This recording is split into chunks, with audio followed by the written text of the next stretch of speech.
5 p.m.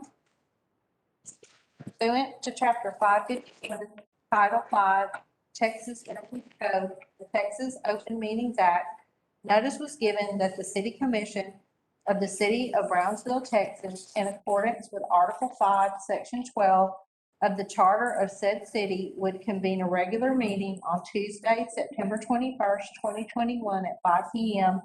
at the Brownsville Public Library Main Branch Meeting Group located at 2600 Central Boulevard, Brownsville, Texas. Pursuant to Section 551.127 Texas Government Code, one or more commissioners or employees may attend this meeting remotely using video conferencing technology.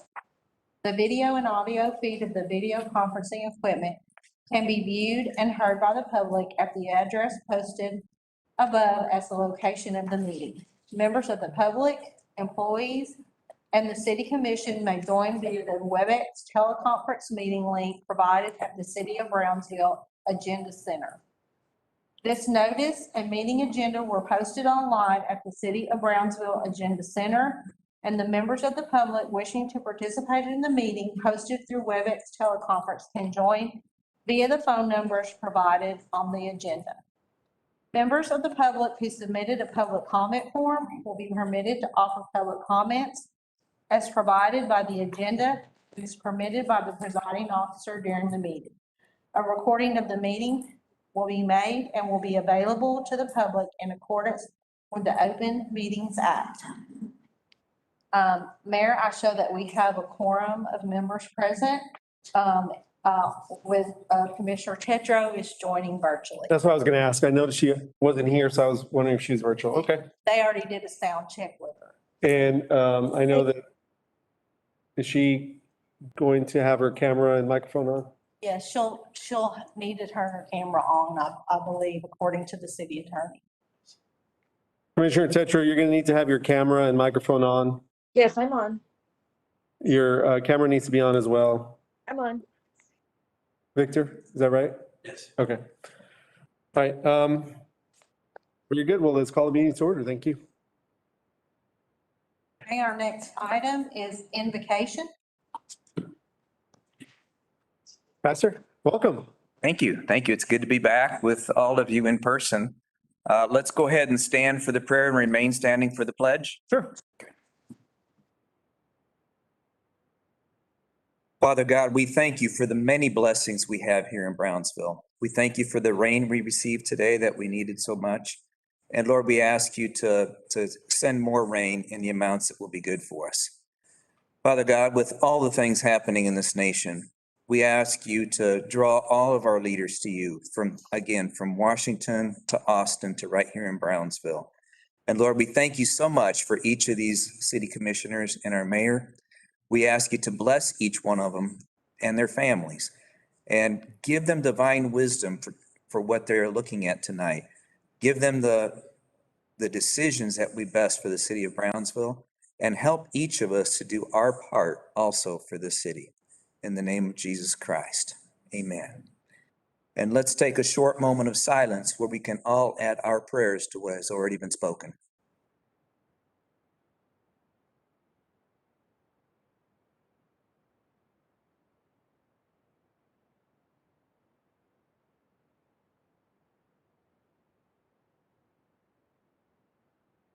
Amen. Thank you.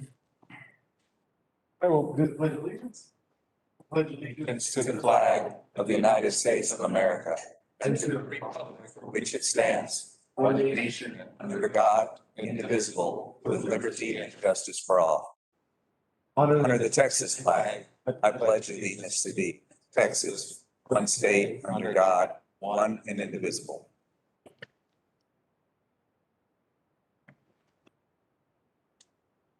Our next item is proclamations. The first proclamation is proclamation designating September 21st, 2021 as World Alzheimer's Day in the city of Brownsville. Thank you, Lori. Dr. Gowan's going to read this one. Is there anybody here on this? Okay. Proclamation of the City Commission of Brownsville designating Tuesday, September 21st as World Alzheimer's Day in the city of Brownsville. Whereas Alzheimer's disease, a progressive neurodegenerative brain disorder, tragically robs individuals of their memories and leads to progressive mental and physical impairment. And whereas an estimated 6 million people in the United States are living with Alzheimer's, including 400,000 in Texas. And whereas Alzheimer's disease is the 6th leading cause of death in the United States and the 5th leading cause among the elderly. And whereas, according to the Alzheimer Association Facts and Figures Report, the direct cost of caring for those with Alzheimer's to American society is valued at $355 billion, and more than 11 million caregivers provide 15.3 billion hours of unpaid care to those with Alzheimer's or other dementia. Furthermore, in Texas, nearly 1.1 million family members and friends cared for people with Alzheimer's and other dementia, providing 1.8 billion hours of unpaid care, with the annual value of this caregiving totaling 25.7 billion. And whereas in recognition of the individuals, families, friends, and caregivers dealing with Alzheimer's disease, the researchers who are seeking a cause or cure, and whereas the City of Brownsville recognizes the efforts of the Alzheimer's Association to raise funds and promote awareness to fight Alzheimer's and other dementia, thereby improving the quality of human life for those living with Alzheimer's disease and their caregivers. Now, therefore, we, the members of the City Commission of the City of Brownsville, by virtue of the authority vested by the Charter of said city, do hereby declare Tuesday, September the 21st, 2021, as World Alzheimer's Day in the City of Brownsville, and urge all residents to show their support on that day by wearing purple and engaging in a day of activity honoring the strength, passion, and endurance of people facing Alzheimer's disease. Done on this, the 21st day of September, 2021, signed the Mayor and the City Commission. Thank you, Commissioner. Earlier today, we had a conference at the Brownsville Event Center regarding the Alzheimer's. And so it's really to create awareness for both for the disease and to let people know that there's support both for their caretakers and family members. So if you would like for any other additional information, I encourage you to seek out the Alzheimer's Association. And there's actually a professor at UTRGV, but her name is Dr. Gladys Maestre. She is doing a lot of research in the field, and she can also provide information regarding research opportunities in case anyone wants to be a part of a clinical trial. Thanks, I Commissioner. just want to add to that, Mayor, that I know that probably everyone in this room knows a family member or friend or neighbor who suffers from Alzheimer's or did suffer. In my case, it was my father. So take a moment today, encourage your friends and family, take a moment before you go to bed tonight and have a kind thought and say a quiet prayer for those that are living or have lived with Alzheimer's, and hopefully find a solution very soon.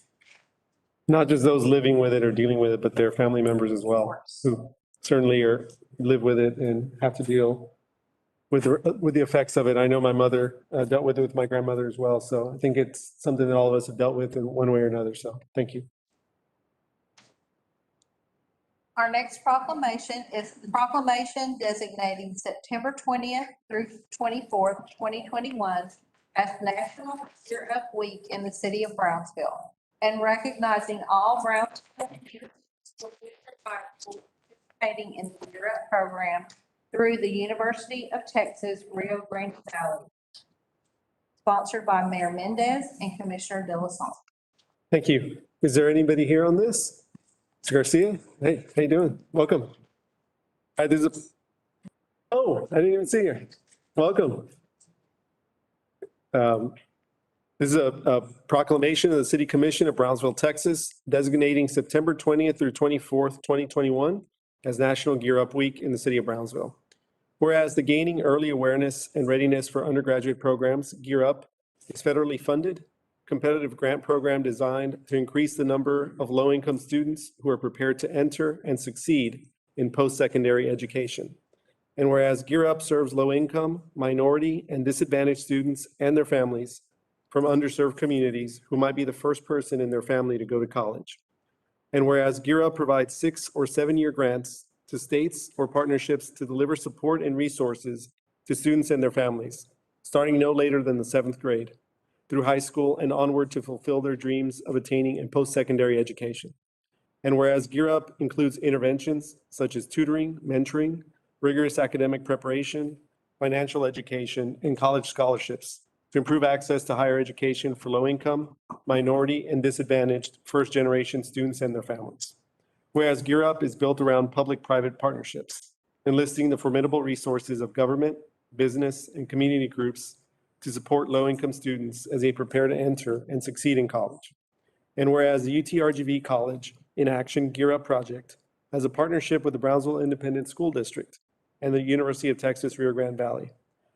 And whereas the University of Texas Rio Grande Valley Gear Up program serves 4,200 students in 11th grade, and since 1999, the UTRGV Gear Up program has served approximately 20,319 students in the program. And whereas the week of September 20th through 24th, 2021 has been declared National Gear Up Week. And whereas the city of Brownsville is committed to providing a quality education for all students, helping them to achieve their highest potential, as well as recognizing all BISD schools participating in the Gear Up program. Now, therefore, we, the members of the City Commission of the City of Brownsville, Texas, by virtue of the authority vested by the charter of said city, and on behalf of all of our citizens, do hereby designate September 20th through 24th, 2021 as a National Gear Up Week in Brownsville, Texas, and further encourage the residents to support the quality education of all students to help them achieve their career and leadership goals. We urge all citizens to join in this special observance, done on this 21st day of September 2021, by myself as mayor and the rest of the City Commission. Thank you. And whoever wants to receive this, you want to come up? May I approach? Absolutely. Come on up. Thank you. We're gonna get a quick photo, y'all. Sure. Thank you. Thanks. Stand here. I'm sorry. How you doing? Nice to see you. I know it's been a Thank you so much. Sure. Thank you very much. Thank you guys. I don't want to. Oh, can we go behind that or? Whatever you like. If you want to, in front is probably better since you have it. That's fine. So then, I was gonna borrow somebody with my camera. I can take it. Or Christy, come in here, Christy. Oh. Our Gear Up counselor. Yeah. Well, she's the one I think that asked for it. Yes. Yes. Yes. We're excited. Okay, that's okay.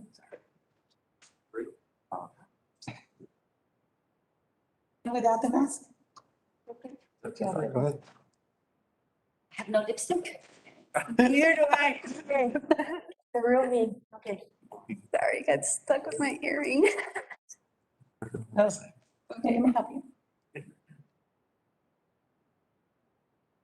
This is, I'm gonna. Take the earring. okay.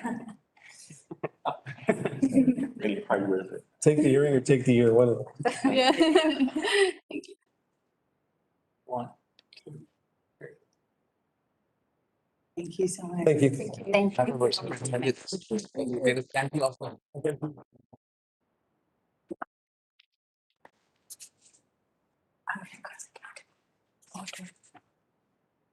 Thanks for coming. On October 15th. You have to send me something because I probably won't remember. I know, and it's evening, but I'll let you. Our third proclamation is proclamation designating October 4th through 10th, 2021 as Space Week, and Saturday, October 9th, 2021 as Astronomy Day in the city of Brownsville. Commissioner Galonsky and Commissioner Cowan. So if it's okay, I'll read it. And this is in honor of Star Society, which is the South Texas Astronomical Society, and Mrs. Lutzinger, Victor de los Santos, Amaki, and I saw Debbie come in, but I don't know if there's anyone else. So this is a proclamation of the City Commission of Brownsville, Texas, designating October 4th through the 10th of 2021 as Space Week, and Saturday, October 9th, 2021 as Astronomy Day in the city of Brownsville. Whereas the World Space Week Association has designated the week of October 4th through the 10th, 2021 as an international celebration of science and technology and their contribution to the betterment of the human condition. In addition, the Astronomical League has designated October 9th, 2021 as Astronomy Day, as a movement to share the joy of astronomy with the general population.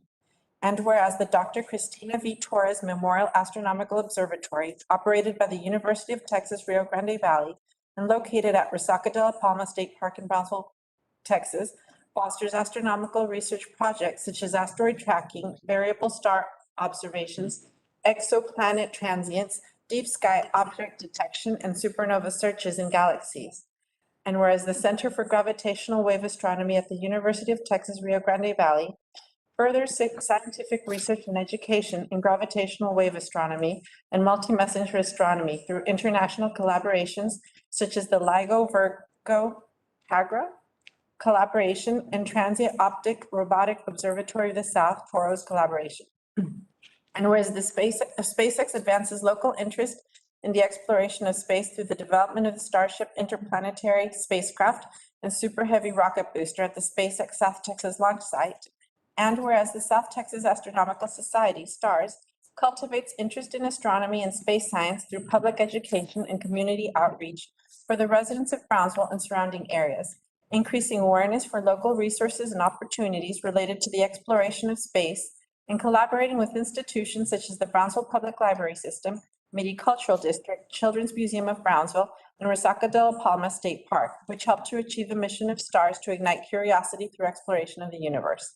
Now therefore, we, the members of the City Commission of the City of Brownsville, Texas, by virtue of the authority vested by the charter of said city, and on behalf of all the citizens of Brownsville, do hereby designate October 4th through the 10th of 2021 as Space Week, and October 9th, 2021 as Astronomy Day, and further encourage the citizens of Brownsville to celebrate exploration and discovery of the skies through the fields of science, technology, engineering, and math. Done on this, the 21st day of October, 2021, as signed by the mayor and the City Commission. If y'all would like to step up and then say something, because you're acting out and you had like an impressive turnout, and then yesterday you promoted the Harvest Moon, and a lot of people I know intrigued by that, but that's the proclamation.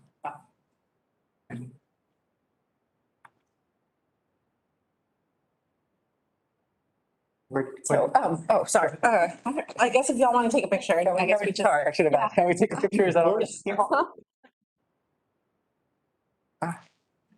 You guys want to get in the center or spread out? That way you guys are in the center of the table.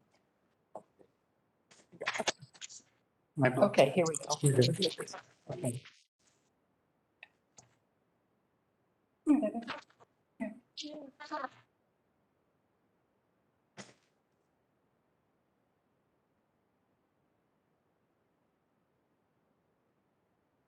Thank you. And I just want to thank you for all that you do, because I think you mentioned on Saturday at the Lunada, there were 1,000 people who looked through the telescopes to look at the moon, and was it Saturn or? That's right. Saturn, Jupiter, and Moon. Okay. Over 15. And yesterday I posted about the harvest moon because of stuff that y'all posted, and a lot of people went out in their backyards and posted their pictures too, so. Yeah, there's a lot of exciting stuff happening in Brownsville in general involving space exploration. And so we appreciate all the support that you all have continued to show us and all of the public. We're looking forward to more. Thank you. Thank you. Thank you.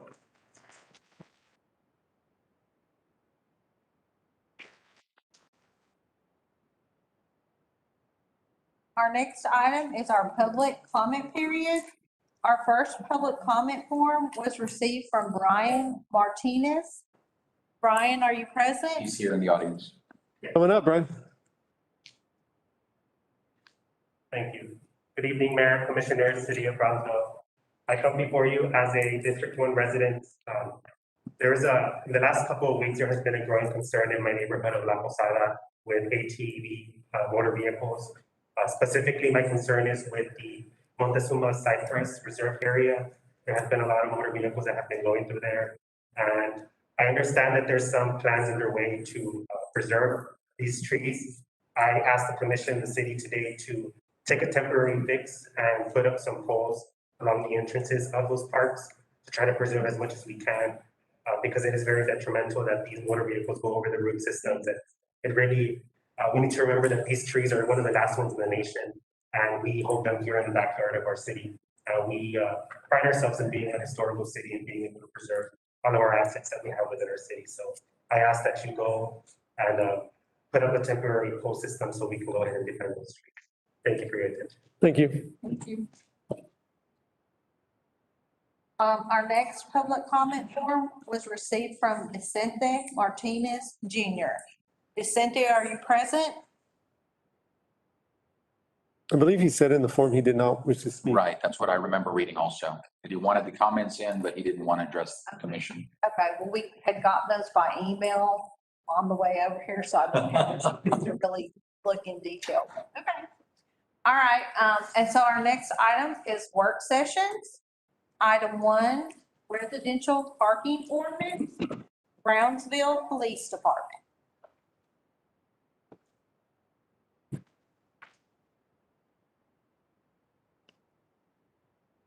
Mayor, City Commission, this is a brief work session regarding the possibility of revising our city ordinances with regards to residential parking.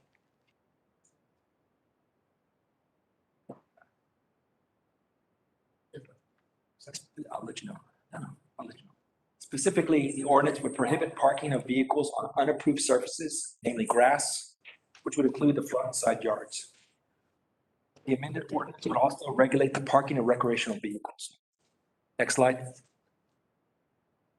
Back in May of 2021, a District 2 resident requested that the city pass an ordinance prohibiting from parking cars and recreational vehicles in their front yards. The citizen also provided an ordinance that the city of Edinburgh passed in 2005 regarding this matter. The police department is currently working with the planning department and the city attorney's office on this project. Excuse me. We researched applicable ordinances throughout the state. The focus of this workshop is to obtain commission input into this project. Construction of this ordinance.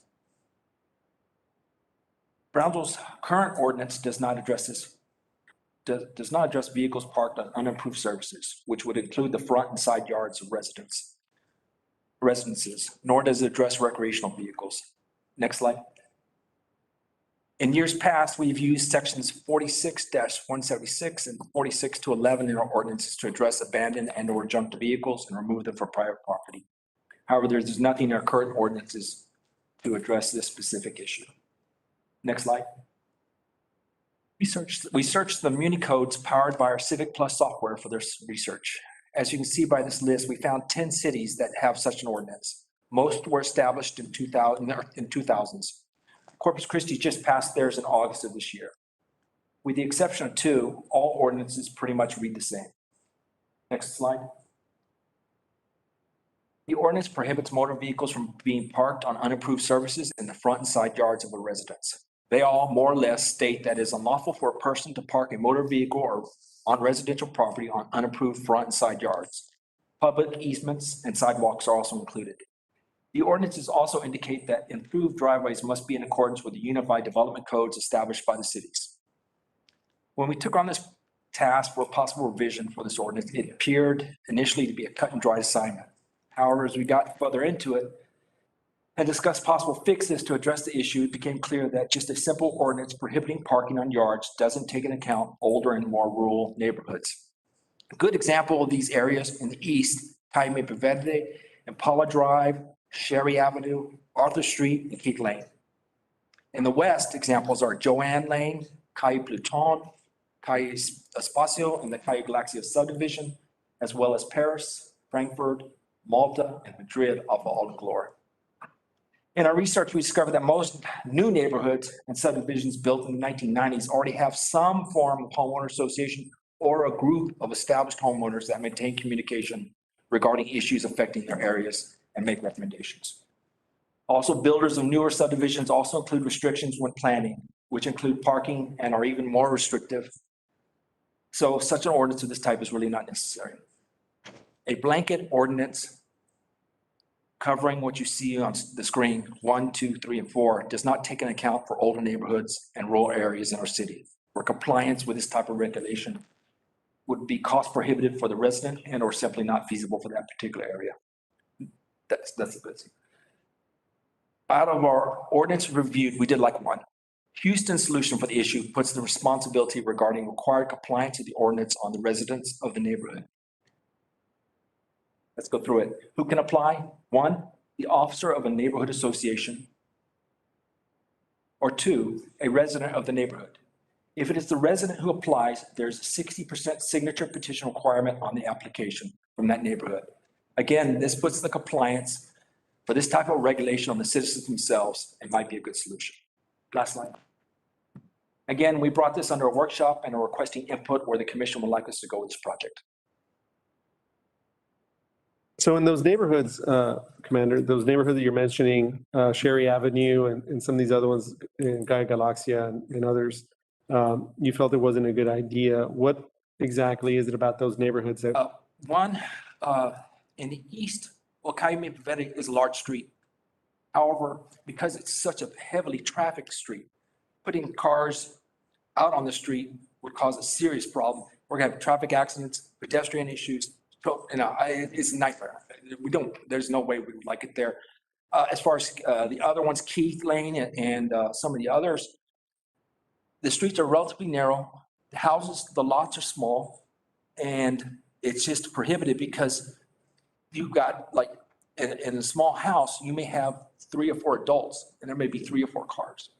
And so there's an issue there as far as trying to get for those kind of neighborhoods. And again, in the West, the same. And so putting them out on the street, I don't like that solution. We don't like that solution. We just think it's unsafe. So maybe we come up with something. Again, we kind of like Houston's because it just kind of says you want in your neighborhood, you want to go with this kind of regulation, you all request it and we'll go forward. Putting a blanket ordinance, I don't think it works for Brown. I don't think it works for any city. All the cities that passed the blanket ordinances, I just don't think that works. I think you can find violations all throughout the city and they're not enforcing it because you can't. So I don't think that's a real good solution. So just a little input. So would there be, before you're done, would there be, I like that comment about if your neighborhood wants to have one for that neighborhood, that they work on it, but would there be basic, a benchmark? In other words, I've seen neighborhoods that you did not mention who park everything on the driveway, getting it off the street, but in doing so, they block the sidewalk because the cars are parked on the sidewalk. Or I've seen the opposite where the cars don't want to jam everything into their front yard, so they park on the street and they're parking in the bike lane, which then is an issue for cyclists because they never get to ride in the bike lane in that neighborhood because the cars are there. So I guess I don't like the idea of an ordinance across the city either for the same reasons that you mentioned. But whatever is decided upon needs to be thoughtful and protective of not just the people who own the cars, but people who are the pedestrians and the cyclists. No, I agree. And I'd like to still work on it and we'd still like to work on it. And I've talked with Rick from planning and we want to work on this. It's just we want to take a little bit more time, make sure we do it right, because just looks like everybody in the 2000s kind of just jump on the bandwagon and just put a blanket ordinance. I don't think that's a solution. And again, maybe to address the issue, maybe we put something to where they could put some type of parking in their backyard. Whether it be gravel or whatever, I don't know if I want to put the cost prohibited issue of do a concrete.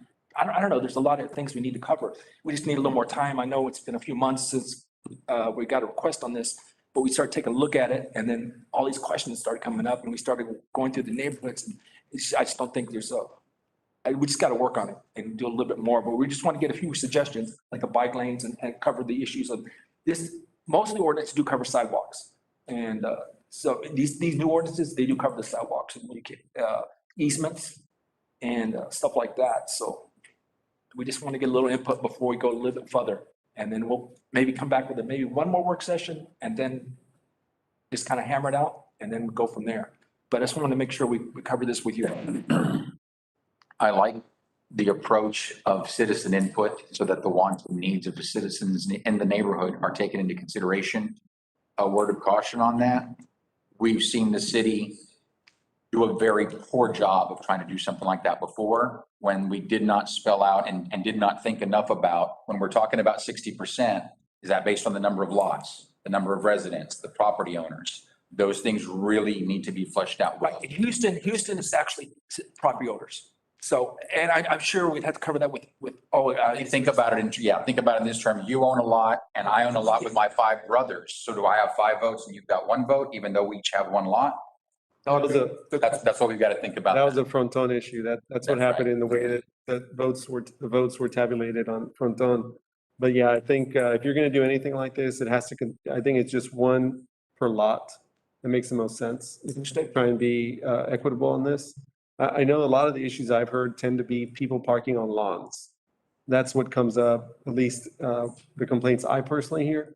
I've heard a couple regarding commercial vehicles parked on the street, which then kind of obstructs views for certain individuals as well. I know that there's something regarding commercial vehicles there is. blocking, but it's only at an intersection. It's only in regards to when there's a stop sign or an intersection, not the rest of the street.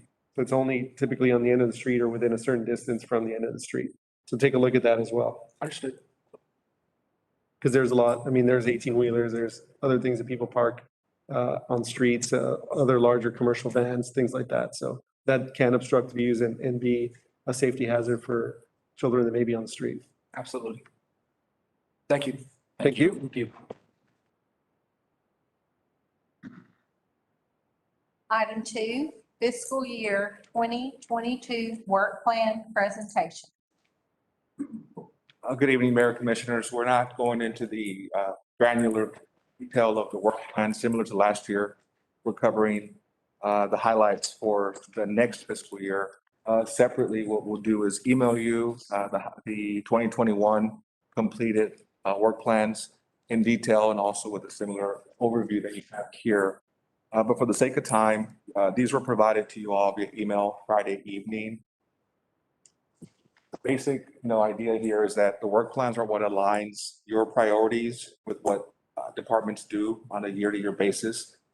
A lot of what goes into the work plans is us implementing the budget, the capital budget, the operating budget, and then any other initiatives that may be unfunded necessarily, but that may be research-oriented or exploratory analysis of department activities, things of that sort, because we have a host of things that are kind of going on at the same time. But all of it is embodied here. So these are your pillars that you all worked on back in 2019 and 2020. Those 6 pillars are what we then focus on and then prioritize your statements or your objectives that you all developed. What I would point out in our upcoming fiscal year is that we're going to be, again, heavily involved in a lot of infrastructure projects. The capital improvement program, the 5-year plan that we have, really started getting pretty busy in the current fiscal year because of the restructuring that was done back in 1920. We've been able to accomplish a lot of deferred maintenance, a lot of street work, drainage work, things of that sort. And then when you combine that with what's going on with the American Rescue Plan funding, you have a lot of infrastructure going on across the community, and that'll happen for about the next 2 to 3 years. But we couldn't fit everything in to the infrastructure, but if you go into the Public Works and Engineering work plan, you'll see that there's a lot of detail in there on the respective streets that are being done. Also the drainage that we've secured some funding for. In addition to that, economic development is something that there's a lot to get done as well. In the 2021 work plan, what you'll find is that we set some objectives out for economic development, but I would say we exceeded those with some business development that was not forecasted, but that we were able to successfully land. And as a result, there's work in the next fiscal year related to that, and that's where the spaceport comes in, the work of the vertiport comes in, and the industrial park development, et cetera, and even downtown development. So that's what those requests for information represent. But from that perspective, I mean, I can go down through every single pillar, but there's a bit of everything going on. We have a lot of assessments still to be done across some of our departments. And the idea is that as we focus on service level needs, whether it's staffing, whether it's process improvements, technology improvements, we have departments engaged at reviewing 4 departments per year, starting in fiscal 20. So through 2022 and 2023, we anticipate finalizing that. But those will really inform us into the future so that we can make better decisions using data, and an analysis to determine what is it that we're trying to aspire to accomplish throughout our department service levels, and setting some standards for that so that we can be guided by really what the workload shows in our departments and things like that. On the governance, what I would mention there is that we're continuing to improve on transparency and access to information from the public. The city secretary's office is implementing, I believe, 3 softwares this year. And there's 2 more to come. Those are directed for, personal financial reported information and things like that, public information requests. We're trying to streamline that, not just for us, but for the community, where it makes it easy for them to apply for information and get that in a digital form. But we'd be happy to answer any questions. Our directors are available or in person. If you have any questions or comments on the details of any of our work plans. So that's all I have. I'd like to say with a lot of these, and I think these are a lot of great ideas, I'd like to see metrics. You talk about the data, and that's good because we need to be looking at the data, but what are the measures? What is the measure of success? I'd like to see that as part of the work plan to show where we are today and where we're trying to get to. Planning and redevelopment, that of course is always near and dear to my heart because of my years on the Building and Standards Commission and the Board of Adjustment. And I think that's a huge opportunity for us because it absolutely impacts economic development. So if we can put some measures in there, I'd be a lot happier with it. Sure. Yeah. If you notice, some departments, if you'll go into the work plans, have more what I would say are outcome measures than others. In the description for the work plan item, I kind of put in there very openly that it's been a crawl, walk, run stage because this is the 3rd year that we're going into work plans, and we started with SMART goals first. Let's get good at setting goals. Let's be results oriented, then graduate toward heavier measurement management of what we're doing. So this is more of an output measure type work. In other words, I would describe it more as a pass or fail versus an A, B, C, D grade. Because we kind of started with that in terms of what are we going to set out to do, and is it getting done on time, on budget, et cetera, and in alignment with the commission goals. But yes, we need to take it to the next step in terms of measuring better. For some of these departments, we did not have baseline data. It's a little bit difficult to measure when you're missing that, or when you're lacking the functionality, let's say through softwares and stuff like that. So yes, we'll go back and put more measures where measures can be applied, and just keep getting better from there. That's what I was going to suggest, because I know not all of them can be measured, but those that can, I think we'd like to see that. So we can see the actual improvement year over year. And I know there's been some, I just don't know whether you can track it or not, at least what's occurred up to now. But then also I know that we're implementing a lot of software, so that should make some things easier to track as well.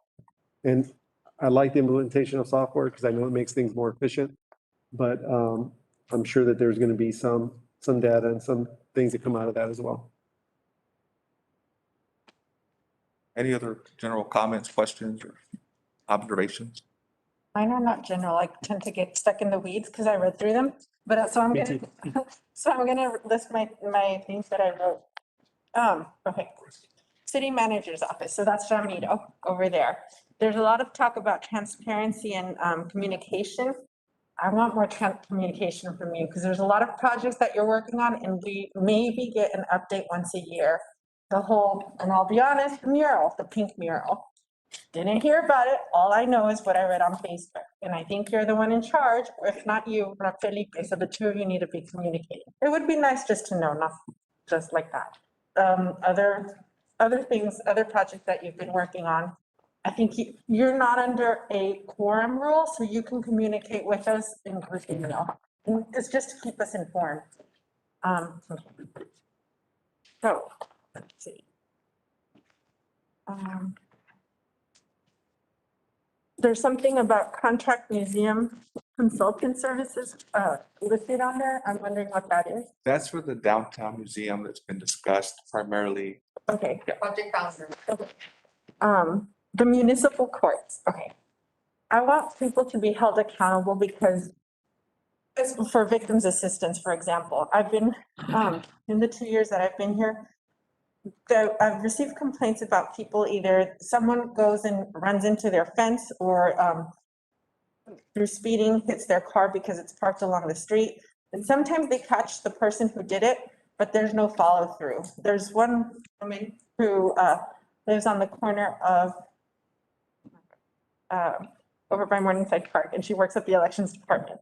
Anyway, it was the fence. They run into the fence, they caught the kid, they arrested him, and he was supposed to either fix it himself or pay for it. And yes, he's a minor and stuff, but I don't think it's fair for the property owner to have to incur the cost because you have a minor who's racing through the streets or whatever. And more recently, it happened to a lady who lives on Attila, but her house backs into Southwest. So in that kind of thing, I realize that you might want to be, or it's more for maybe the municipal judges. You want to give them a break because it's their first offense or whatever, but it's not fair to the property owner that they have to incur the cost. And we need to teach these kids responsibility. If they're going to be the ones racing through the streets, they need to be held accountable for their actions. So I'd like to see a bit more assistance for the victims. Planning and zoning. There's no mention of condemning buildings, and we have quite a few houses that are eyesores throughout the city that time and time again, the grass grows high and it's really inconvenient for the people who live around it. I've tried to ask you how it works, and supposedly the city doesn't have money for it. We need to find money because I've been a nag about this. And so it's already been for 2 years. We need. And I'll mention really briefly that there's a 500, so this is in the detailed version of the surplus allocation. There's 500,000 that we've allocated for redevelopment and historic preservation. So last fiscal year, we set 250,000 aside of CDBG monies. And the idea, and I talked to Commissioner Los Santos about this at the time, the idea was for us to be proactive with blight structures by seeking to redevelop them. So for example, the Jackson homes, right? What we wanted to do is, at least the vision for was to seek to redevelop where possible and salvage structures versus blight, because what will happen is we can condemn and we can put funding aside. We've done an assessment that for 350,000, we can do about 6 homes per year, and that's a rough number. And there's other programs using the National Guard, et cetera. The issue is that to stand up a condemnation program back up, because it doesn't exist for now, we can do that through the court process. It's a more elongated approach versus if we take a different approach, and that's redevelopment. One, it takes away the legalese out of the process, and it gives us a more streamlined way of addressing the same issue, but to a different end. And that is maintaining the neighborhood character, working with partners like CDCB who can go in there and put it on the rent rolls, things like that. So either we go the condemnation route and use some of that same funding to condemn, and or use that funding instead to seek to redevelop.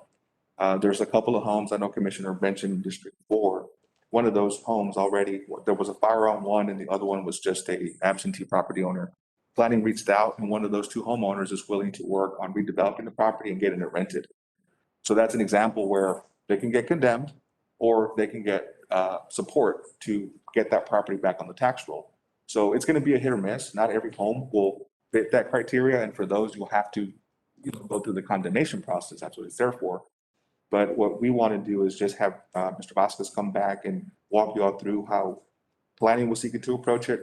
And if that funding needs to be shifted a bit, we can do that because it's already there. We have $500,000 programmed for that purpose. So it's either condemnation or more redevelopment type projects. Okay. I mean, I don't know how it works. So there's one house in particular that is a constant nuisance over in La Posada, and I won't say the exact street because everyone will know what house I'm talking about.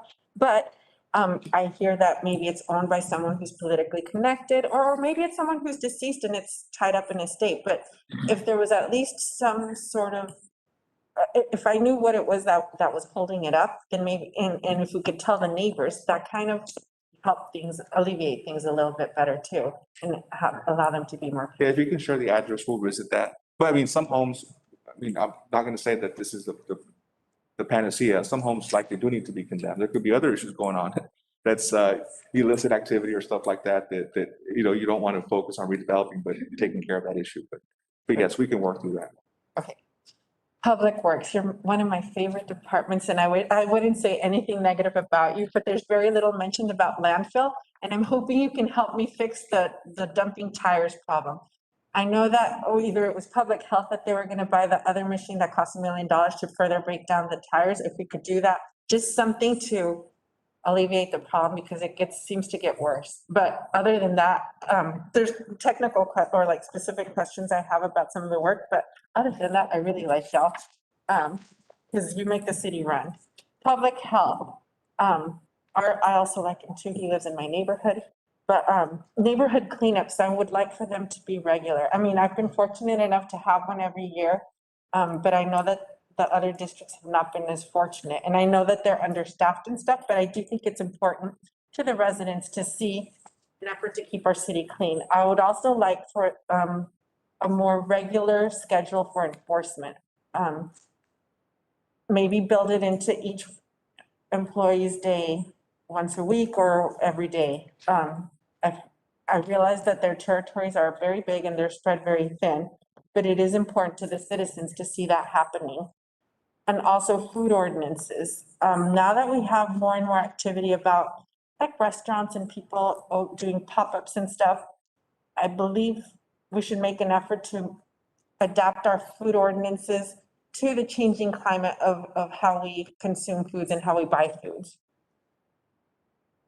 And that's it for now, but thank you. Those are just things that have popped up and I would like to see at least addressed or acknowledged. We'll bring these back next meeting for approval. I think that'll be the difference this year. We'll bring it back for an action item. So we'll work on this and we'll see how staff can work on these items and present that to you all next meeting. Thank you. So, Noel, I have Yes. no problem with the page that's on the screen right now, but I will repeat some comments that I've shared with you before. And that is work plans are great for organizing and tracking, but they also tend to increase people's siloed thinking. And you get down to individual departments and keeping some departments in some pillars and other departments in others. And so I don't think that we will be as creative or productive if we are siloed in our thinking. And I know that you agree with me, and I know that as an administrative team, you will encourage departments not to do that. But I can't let the slide pass without repeating my concern. Not everybody is comfortable coloring outside the lines, but I think some coloring outside the lines is important for creativity and productive. Yeah. We've had that discussion. I think the hierarchy has a purpose, but it can be an obstacle. And I think the biggest thing there is focus a lot within our culture is that thinking that by no means is a hierarchy. I mean, these are the pillars, right? But the hierarchy itself is just for accountability and control, but not to get in the way of innovating and working across the aisle. I mean, if you ask our departments, I think you'll see that there's been higher levels of collaboration and more cross-functional work, more task forces and project teams. PD uses like impact teams and things like that. So we're not necessarily siloed in our thinking. I think we were probably more siloed before, but if anything, we're seeking to become flatter and flatter so that we can speed up decision-making and so that we can work better across departments. And it's the mindset more than anything. I don't think the structure is what gets in the way. I think it's the mindset more than anything. I just have two comments. Sure. I think on economic development, I haven't seen anything on the downtown tours in a long time. I don't know how that, what the vision is there or what the city is doing to progress that initiative. It needs to be at least communicated more frequently to the commission. And then another item that I like to improve is on governance is the communication with regards to what the various boards and committees are doing. I think that's also, there's a gap between, them and the commission. At times, we don't really hear about what's happening. And I think there's a way to improve that process. And I know you guys have a lot on your plate, but, I think it's a communication issue at the end of the day. We can work with them on that. Maybe just like a roundup what you guys do with Marina. Yeah, we can ask them that. I mean, not to add time to meetings, but I think there are plenty of ways, annual reports, something like that. High level. Yeah, on the tours, I'll work with planning on that. I know that we're just over 25,000 in increment per year because it's going to be slow moving until we see a lot more development activity, which we're seeing in downtown. But if I'm not mistaken, I think the first year was 25,000 and change. I think it's incrementally getting better. So until the pot of money grows to where they can actually do something significant with that money, that's going to be the downtown PERS challenge, but we'll work with planning to get a report out to you guys. Okay. I think in the budget amendment today, you'll also see a contribution being made to the TERS as part of the 2021 tax year. Which one's TERS one? Because that one was getting money allocated. Is that the downtown or is it the? TERS 1. Downtown is 3. Is Amigo Land. Amigo Land South. 3 is downtown. Downtown's 3. Amigo Land, didn't it get dissolved? Or? There was 2. Did get dissolved. There was an Amigo Land and there was a Universal or University something TERS. That one's the one that got dissolved. Oh. One other comment I'd make under planning, zoning and development, I see rebranding of the Main Street Board into Main Street Downtown Property and Small Business Owner Advisory Board. I'd like to also look at their role and what's their role is defined as in ordinance. Because I think it's important with something like that also that feedback, there's a mechanism for feedback to come to the commission, not just within the department. Consider a shorter name too, or a cool acronym, one of the two. There you go. All right, thank you. Item 3, Roberts Rules and Commission Voting Matters, City Attorney. Mayor, Commissioners, good evening. I can't promise that this will be riveting, but I can promise that it'll be short. And speaking with a couple of commissioners after the last meeting, there was something identified in that clarity in motions can be improved. And so I started to look at the governing documents of Robert's Rules and what the charter and city ordinance requires. And I also spoke with Lori Morgan, our city secretary, just to get a better idea. And something that Ms. Morgan shared was, it gave me perspective, is that with the simpler motions, easy to memorialize in the minutes. Like at last meeting when we had a very beneficial back and forth discussion, debate on items, and there was motions and amendments. It can be difficult when they go back to review the meeting and take minutes. And so this presentation is merely to kind of go over what we're governed by, but also to submit some recommendations on how to improve clarity in the process of making motions, specifically amended motions. I can delve into Robert's Rules, but nobody wants to hear about all of Robert's Rules. I will say, next slide, please. That's fine. So I did review the charter, reviewed Article 5 and 7, also Code of Ordinances. The one that I really go to is Section 2-26, Meetings and Agendas. But neither of those documents provided any clarity on parliamentary procedures or Robert's Rules. But with the assistance of Ms. Morgan, she was able to find minutes related to a 2008 ordinance that adopted Robert's Rules. We weren't able to find the ordinance itself. I suspect just because of records retention, it's more than 13 years old. And so I can't really provide any analysis on that ordinance because, to be honest, it may have been adopted in part, but not in whole. What sections were adopted? Was it for a time certain or was it in perpetuity? I just can't define that. But what I do know is that this commission, in observing different meetings, pretty much stays in line with Robert's Rules. And so next slide, this is actually what we found as that minutes. The intent of this meeting is just to give the city commission some recommendations for improving clarity and efficiency and hopefully help the city commission and city secretary's office just be, more efficient with their motion practice. Next slide. So I'll just go just to kind of provide some background to better understand the recommendations that I'll give at the very end. There is utility in Robert's Rules. It does provide clarity, but it can be very rigid. It does enhance the order of meetings, but it does require detailed and updated trainings. And of course, it must be adopted by the city commission. As compared to common practice, That does provide some flexibility, but as I shared with the more complex motions, it can be very confusing at times and just not clear.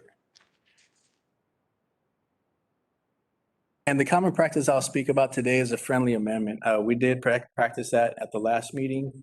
There was a motion made, and then I think Commissioner Dos Santos presented a friendly amendment. And again, just as perspective, nothing was done improper in that case. But just to kind of explain, the friendly amendment is where the motion is held by the person carrying that motion. So in this case, Commissioner, yeah, when that was your motion. And so the friendly amendment process gives you the authority to approve or deny that friendly amendment. Next slide, please. And maybe one step back. And so the approval process would be to come with one motion that includes both the amendment and the original motion. It kind of makes sense. Whereas Robert's rules, once that motion's made, it becomes the property of the entire board and the entire commission. And so it would require a more detailed process in that you would have to vote on the amendment first and then the full motion. And I'll go over the process in a little bit just to, again, further explain, provide the foundation for the recommendations going forward. But the characteristics that you should consider from Robert's rules that can be applied to the friendly amendment process, the common practice, is that it's germane, that it's used to clarify or improve the original motion. Next slide, please. If you entertain me, I'll go through the process under Robert's rules. Again, so this will, I promise you, will make sense at the last slide with my recommendations. The process under Robert's rules, the formal process, is that the amendment must be seconded. Discussion is limited only to the amendment. And then there's a vote on the amendment by itself. If the amendment is defeated, well, it kind of makes sense. You move on to the discussion on the original motion and you just end up voting on the original motion. However, if the amendment carries, then you still have to go back to original motion and have the discussion on that. If I haven't lost anybody, I promise to bring it all back together in a few minutes. And then after that, there's a motion to vote as amended. As you can see, that's why some entities stay away from Robert's rules. It can be very, very rigid, as I shared. But what I think in my recommendations here, and I apologize for the formatting, sometimes happens. Until we can find the 2008 ordinance and decide whether we want to ratify it or amend it or appeal it, I do recommend, maintaining that common practice of friendly amendments, but I would suggest these few tweaks or just kind of, notes to remember is that we monitor the amendment to be clear and germane. A lot of times we get involved in the discussion as a motion made and the second is something seconded and, we have discussion and it becomes very rapid fire. But in those very complex moments, and I'll assist in kind of providing guidance in that process, but it's to be clear and to make sure that it's germane to the amendment's germane to the original motion. Also, we need to ensure that the original motion carrier understands, and also the board as a whole understands the terms and implications of the friendly amendment. And if the original motion carrier consents, like was, I believe happened at the last meeting, then we need to allow for discussion both on the amendment, close the discussion on that, open the discussion on the original motion, and then call for a vote. However, if the original motion carrier doesn't consent, then that ends it. There should be a call a call to the vote on the original motion. And then if it passes, it passes. If it fails, it fails. There can be another motion made after that. But that's what I recommend at this point, just because it does incorporate the common practice that this commission has had in the past. But I think with these 3 or 4 recommendations, they'll provide some clarity going forward. I'll again be assisting and watching for these to happen. And then, of course, we can revisit the 2008 ordinance at a future meeting, what we want to do with that. we want to revisit it, repeal it, amend it, of that nature. So at this point, there's no action. It's just for information, but also I'm here to take questions if you need points on that clarified. I have a couple of questions and a comment. So first, since we can't find the 2008 ordinance, do we have something that shows the commission has officially and formally adopted the common practice, or is that already part of the charter? So the charter and the code of ordinances, which are the codified ordinances, don't speak to any of that. The minutes only reflect that a ordinance not published or codified was passed. And to be fair to the commission, it would fall back on common practice. Based on what? Based on the fact that to have Robert's rules, you would have to adopt it. So if we had not adopted Robert's rules, common practice is what governs. Right. Or the charter and ordinance, but in this point, neither of those speak to procedures. And my concern is when you talk about if the original motion carrier doesn't consent, I don't like the environment that creates. And let me go on record with that, because I've heard people advocate for, before the city secretary's even done reading, throw your motion out there. That way you control the discussion, you control the debate, and they've got to take up your motion, even if somebody wants to amend it. I don't like that climate. It's not healthy, in my opinion. I prefer that we're all professional. So I worry about someone engaging that practice so that they can control the debate in the floor and their motion has to have a vote on it. So I think we absolutely need to look at adopting the current version of Robert's Rules of Order. Well, and it doesn't have to be the full adoption of Robert's rules, but I can come back and provide, with input from the city commission, maybe specific to making amendments to motions, something that fits the city commission. Yeah, going to Commissioner De Los Santos' point, I think the only time that's, in my experience in 2 years here, has happened is really when it comes to appointments. That seems like when the games began, when people are making appointments and jumping to nominate or appoint people. Typically on motions, it's been pretty good. And I really like our commission. I think our commission acts very civil.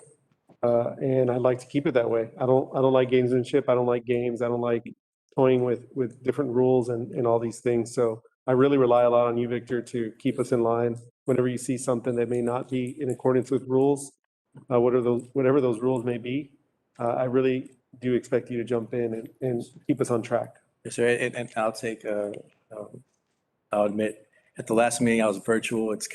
I'm glad I'm back in person. I hope health-wise, I continue to be in person.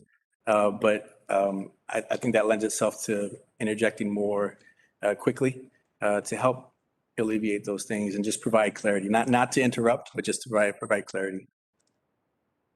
So thank you for the clarification and thank you for taking my call after the last meeting because I was confused as we discussed. So just to clarify this, so I made a motion and Commissioner De Los Santos amended it. Am I supposed to accept or reject it at that moment, or do I let discussion continue and then accept? In what point does the original motioner accept? So in the specific case, there was a motion and there was a second. Then there was a motion to amend. There would be discussion on that amendment. Allow you to think about it. You would accept or reject it. And then based on that decision, we would continue with, or in either case, we would continue with the discussion on your motion, and then we would vote on it either as amended or the original motion. And that's what happened. I mean, I asked Dr. Gowan if she accepted the amendment. Yes, I actually believe that what ended up happening, it was there until like the 1 yard line, and then I think Commissioner Gowan withdrew her motion. So is that what happened? I did not want to pass it with the amendment. Right. And so I withdrew the motion, but maybe I didn't have to. It sounds like I could just. Right. Correct. Procedurally, I think everything went. No, and that's why I said at the beginning, I don't think anything improper went. It was just, I was asked to provide some clarity. And then I stumbled onto the fact that we had a minutes from 2008 saying that Robert's rules were, approved. But I would note that I wouldn't necessarily recommend a full adoption of Robert's rules, but something tailored to the actual practice of the city commission. If so, we so choose. Speaking for myself, please feel free to interrupt and tell me they don't. Oh, absolutely, Or, hey, you have these options. Commissioner. It's- Yes, I will. So, I'm not really concerned about the city commission because I think there's enough lawyers between you and those of us, and I think we can take care of it. However, I like to go and either listen in now that we can do virtually or go in person to different board meetings. And sometimes I have real cause for concern. So I'm going to call out a few organizations. Recently, BCIC, I was listening in to their meeting where they were going to award the big grants. There were board members that were participating in the discussion when it was involving projects where they had a conflict of interest. It is my understanding that you're not supposed to even engage in the process. You're supposed to recuse yourself immediately. And their attorney, who's like hired separately, didn't interject until I finally I couldn't hold it anymore. I'm like, I'm gonna have to call y'all out. You can't do this. Then one of the board members ends up saying, oh, by the way, I had a conflict with something on the previous item. Dude, they already finished the discussion on that. So I think we need to take it on the road. The other one is the Heritage Council. A lot of times, and I don't blame the board members because someone needs to hold the reins. And I often think that it should be the attorney that handles the meeting. So at the Heritage Board, a lot of times staff will recommend something, but they recommend both sides and they don't really take a position. And so then a board member will say, well, I move to adopt staff's recommendation. Dude, what is it? Because they didn't really take a specific stance. And in that respect, maybe it's easier if we the agendas are very specific. And so then the board member just has to say, I approve or not approve.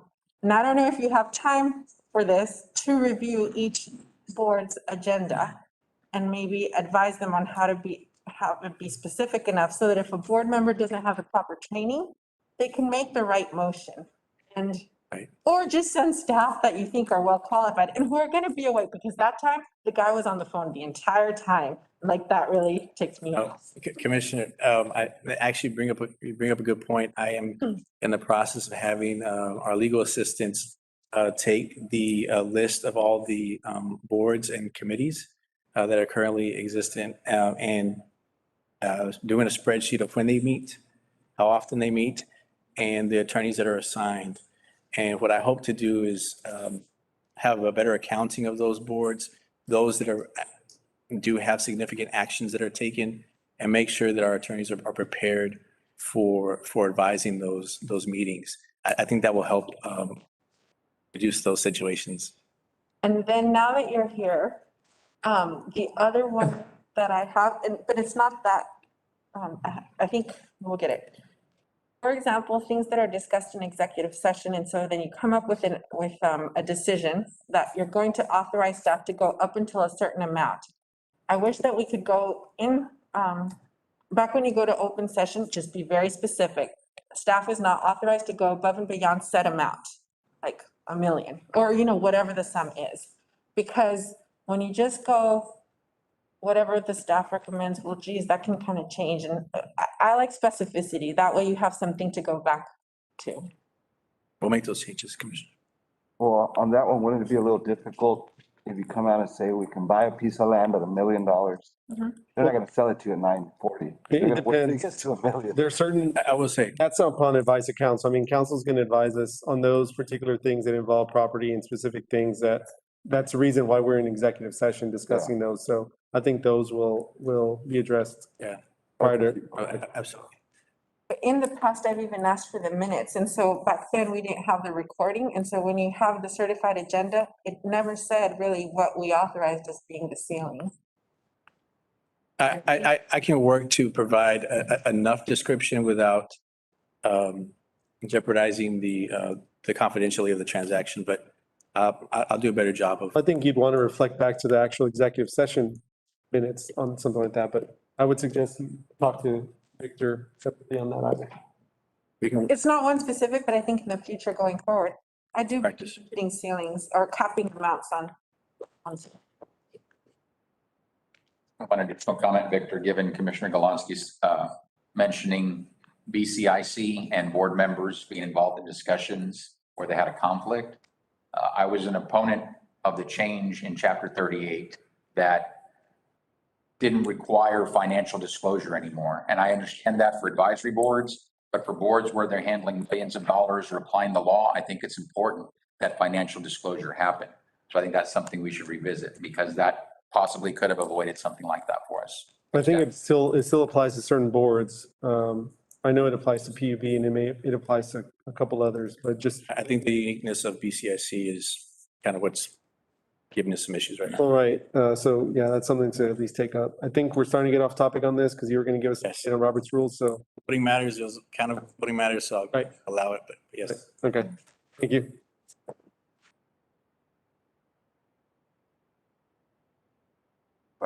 Our next item is consent agenda, items 1 through 8. And Mayor, I believe there needs to be a motion on items 6 and 7. Okay, on item 6 and 7, I believe they were previously tabled, so those need to be voted on separately, and we need to remove them from the table. Okay, They can be on consent, just remove off the table first, I believe.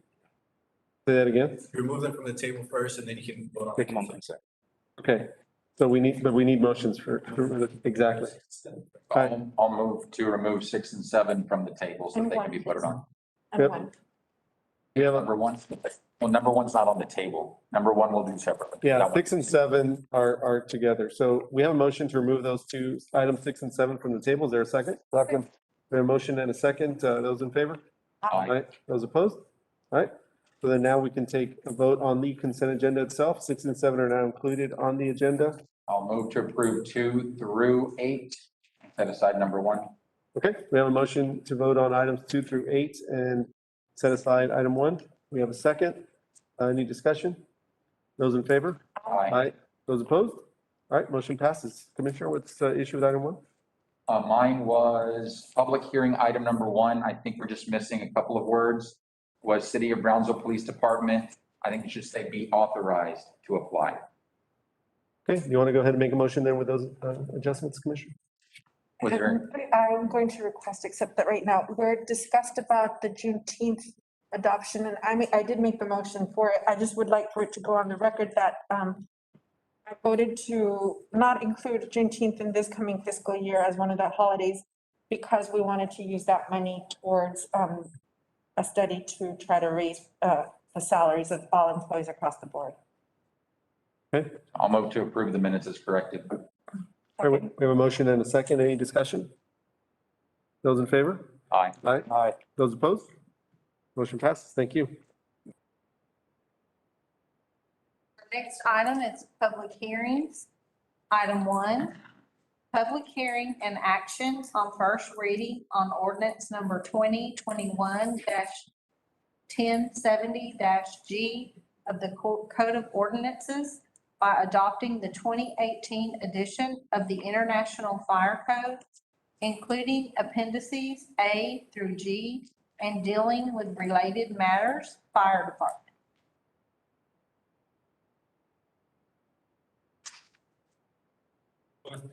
Here on behalf of the fire chief, he was not able to attend. But basically, I want to make a correction. We are not planning to adopt Appendix A, J, K, L, and M.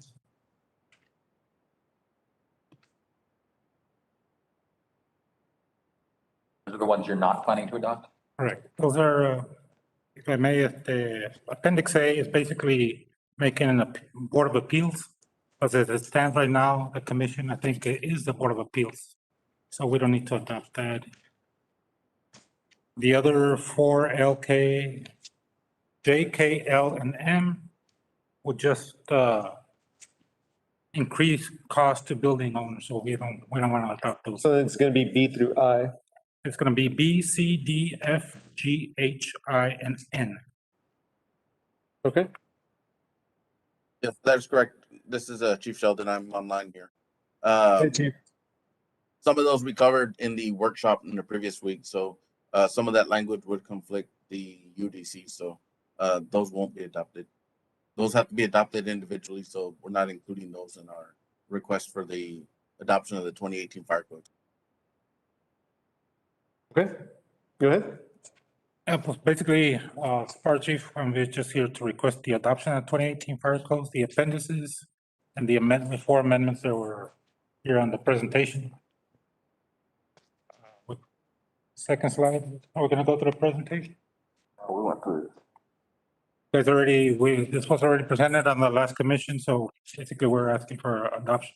Okay, so you're requesting adoption then of appendices B through I, B, C, D, E, F, G, H, I, and N, correct? All right, this is a public hearing. Is there anybody here on this item? To close the public hearing. Second. We have a motion to close in a second. Any discussion? Those in favor? Aye. Aye. Those opposed? All right, do we have any motions on the item?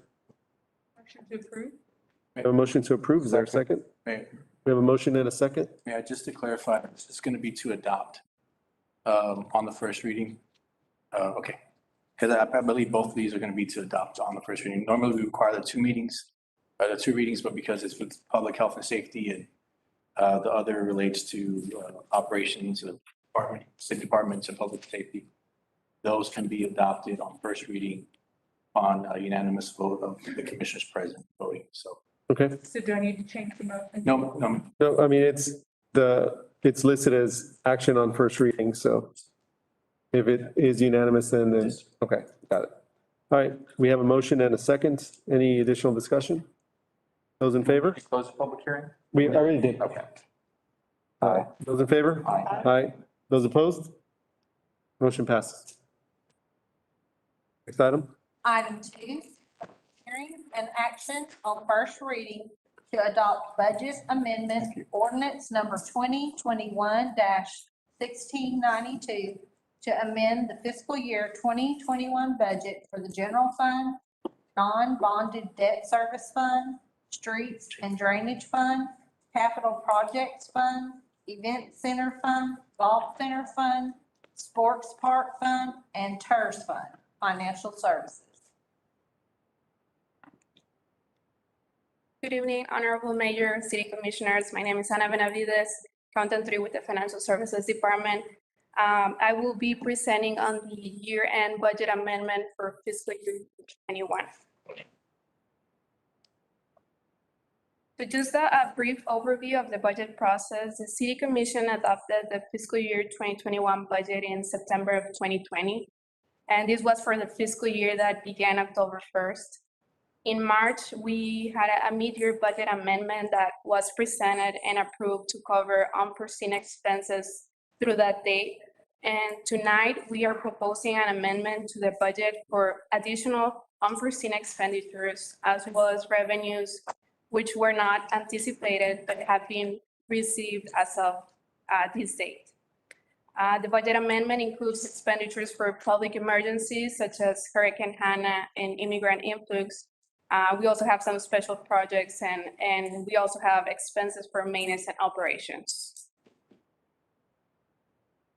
On this slide, we show the funds that will be affected by this budget amendment and which totals $7.2 million.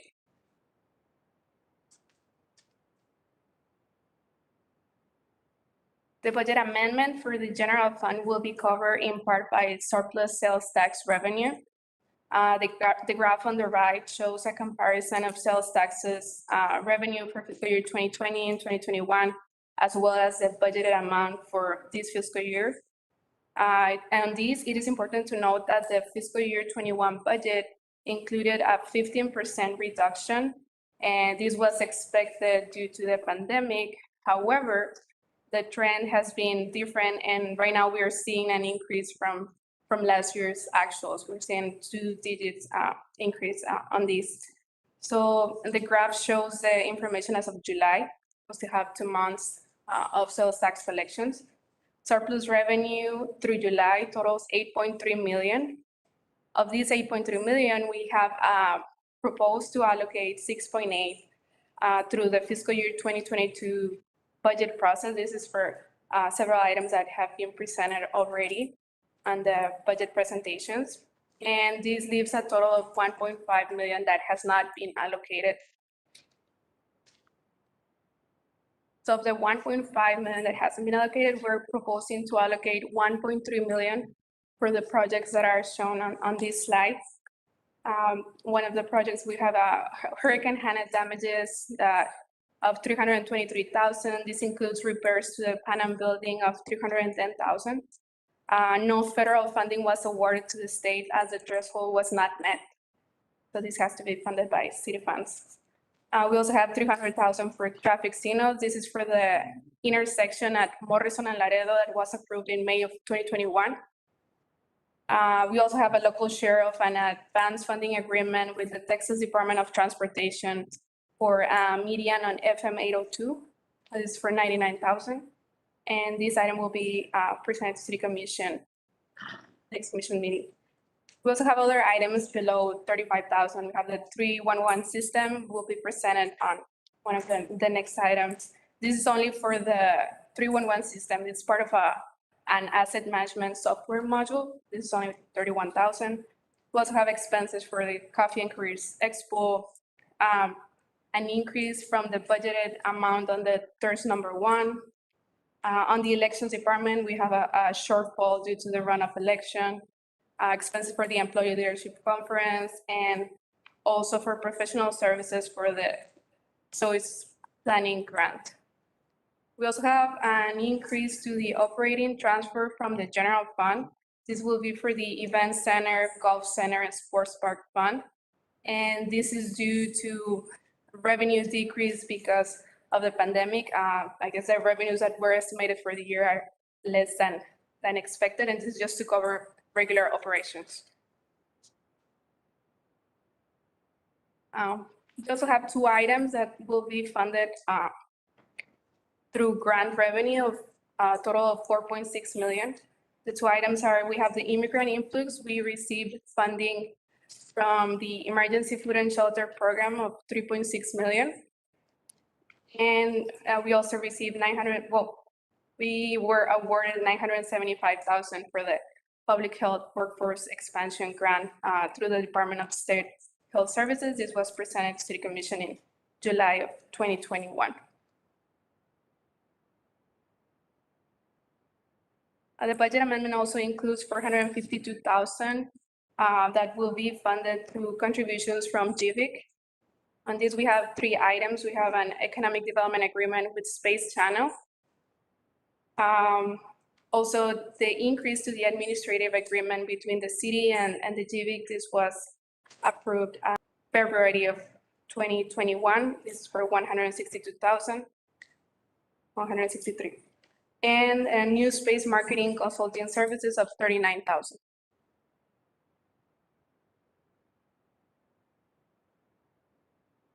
You have also other items that will be funded through other funding sources, 895,000. We have some street maintenance projects that will be funded with fund balance of the Streets and Drainage Maintenance Fund of 650,000. The fund balance that we're estimating for year end is around 2 million, so the fund has enough to cover for these expenses. We also have communications and marketing expenses. These are professional services for El Nido for the construction and also some equipment, some laptops.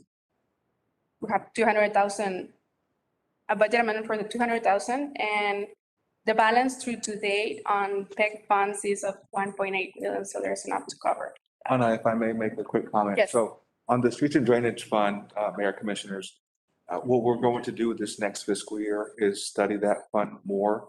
I shared with you briefly. What we did is in 2020, that was the first fiscal year where we created this separate fund to track the fee that is charged to the community in the utility bill, 4 for residential, 8 for commercial. In the past, that fee used to be in the fines and fees line item for general fund. The idea for doing that is if the funding is indeed for street maintenance, that be accounted for separately like an enterprise fund for better accounting. What we've pretty much determined is that over 2 years, that fund is accruing. And this is an approximation because I don't want to be on the hook for this number, but it's somewhere around 750,000 to $1 million of additional equity that is being generated in the fund. In other words, in prior years, Public Works would program maintenance projects, mill and overlay projects of a certain amount.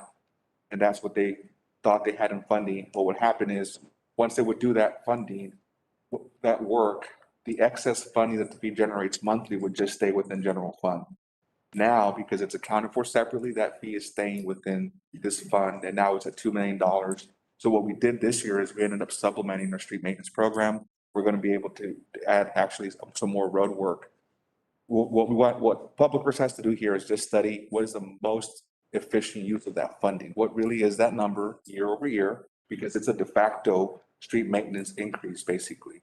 But we have to determine, should we contract that out? Should we hire another crew? We're about to get new streets equipment, which is a good thing, but we have to study how much more street maintenance work can we do. So I just want to report out to you all, because if you see another amendment like this in fiscal year 2022, it's because we have $2 million to work with going into the fiscal year.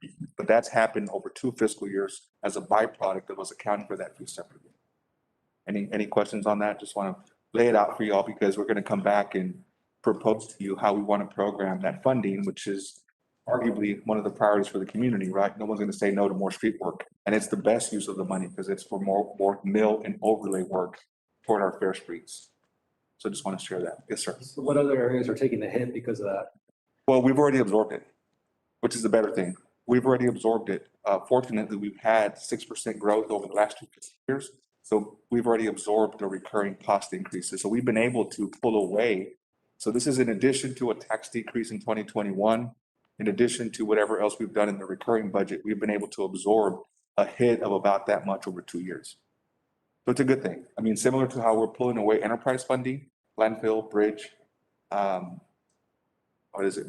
bridge utilities, same thing with streets and drainage. Because this fee essentially was funding general government when it should have been designed to just streets maintenance.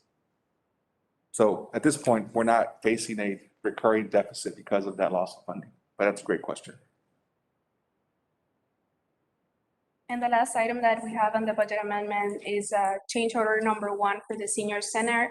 This will be funded through the subdivision park fees that have been received already.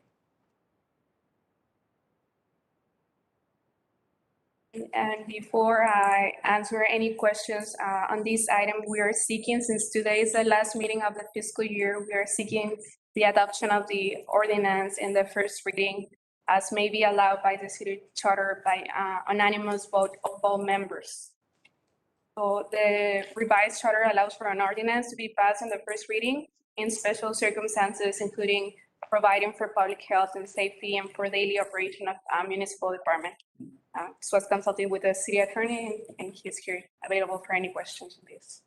Do we have any questions, Fran, on this? All right, do we have any motions to adopt this on the first reading? I'll move to approve, to adopt it in the first reading. Second. We have a motion and a second. Any discussion? Those in favor? Aye. Those opposed?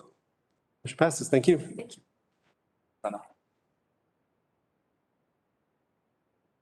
Our next item is items for individual consideration. Item 1, consideration and action to award a contract for comprehensive data analysis of emergency services, FPD-33-0421 to iParametrics LLC in the amount of $170,200 as budgeted, fire department and police department. Good evening, Mayor and Commission. I'll be presenting here on online since I'm attending a professional development program right now. The request is to approve the award a contract for the operational analysis. This is done together in conjunction with Brownsville Police Department and Brownsville Fire Department. As City Manager talked about earlier about doing analysis and studies on certain departments. You can go to the next slide. And kind of how this went, I want to talk a little bit why we're doing it and our journey we got here. A little bit about the scope it'll cover, and then some of the benefits and impacts, and then what'll be next. You can go to the next slide. So why are we doing this? The whole purpose is really to review our operational enhancements between fire and PD, kind of getting the overall big picture to help drive some of these data-driven decision-making and creating measures, that we can help bring our departments into the future here. And also at the same time, reducing overall costs and creating efficiencies. Go next slide. So our journey has been, give me 1 second here. Our journey has been phase one, which in 2020 we were preparing to change, and came up how can we enhance our operations. We determined a comprehensive data analysis for improvements was identified, and we transitioned. We went out for an RFP, but we transitioned to an RFQ for more inclusivity with PD, since there was cross-departmental committees formed between fire and PD to go over all of the scopes and grading of the requested services. Our phase two was the comprehensive committee evaluation took place. The committee developed a scope of work, which I will cover in a few seconds here, and frequent committee meetings to discuss evaluations and proposals. And our phase two right now, where we're at, is seeking commission approval to award the contract. Next steps will be to conduct the in-depth data analysis, and then receive and review the data analysis from the consultants, and make data-driven decisions with the results and prioritize the next steps. You can go next slide.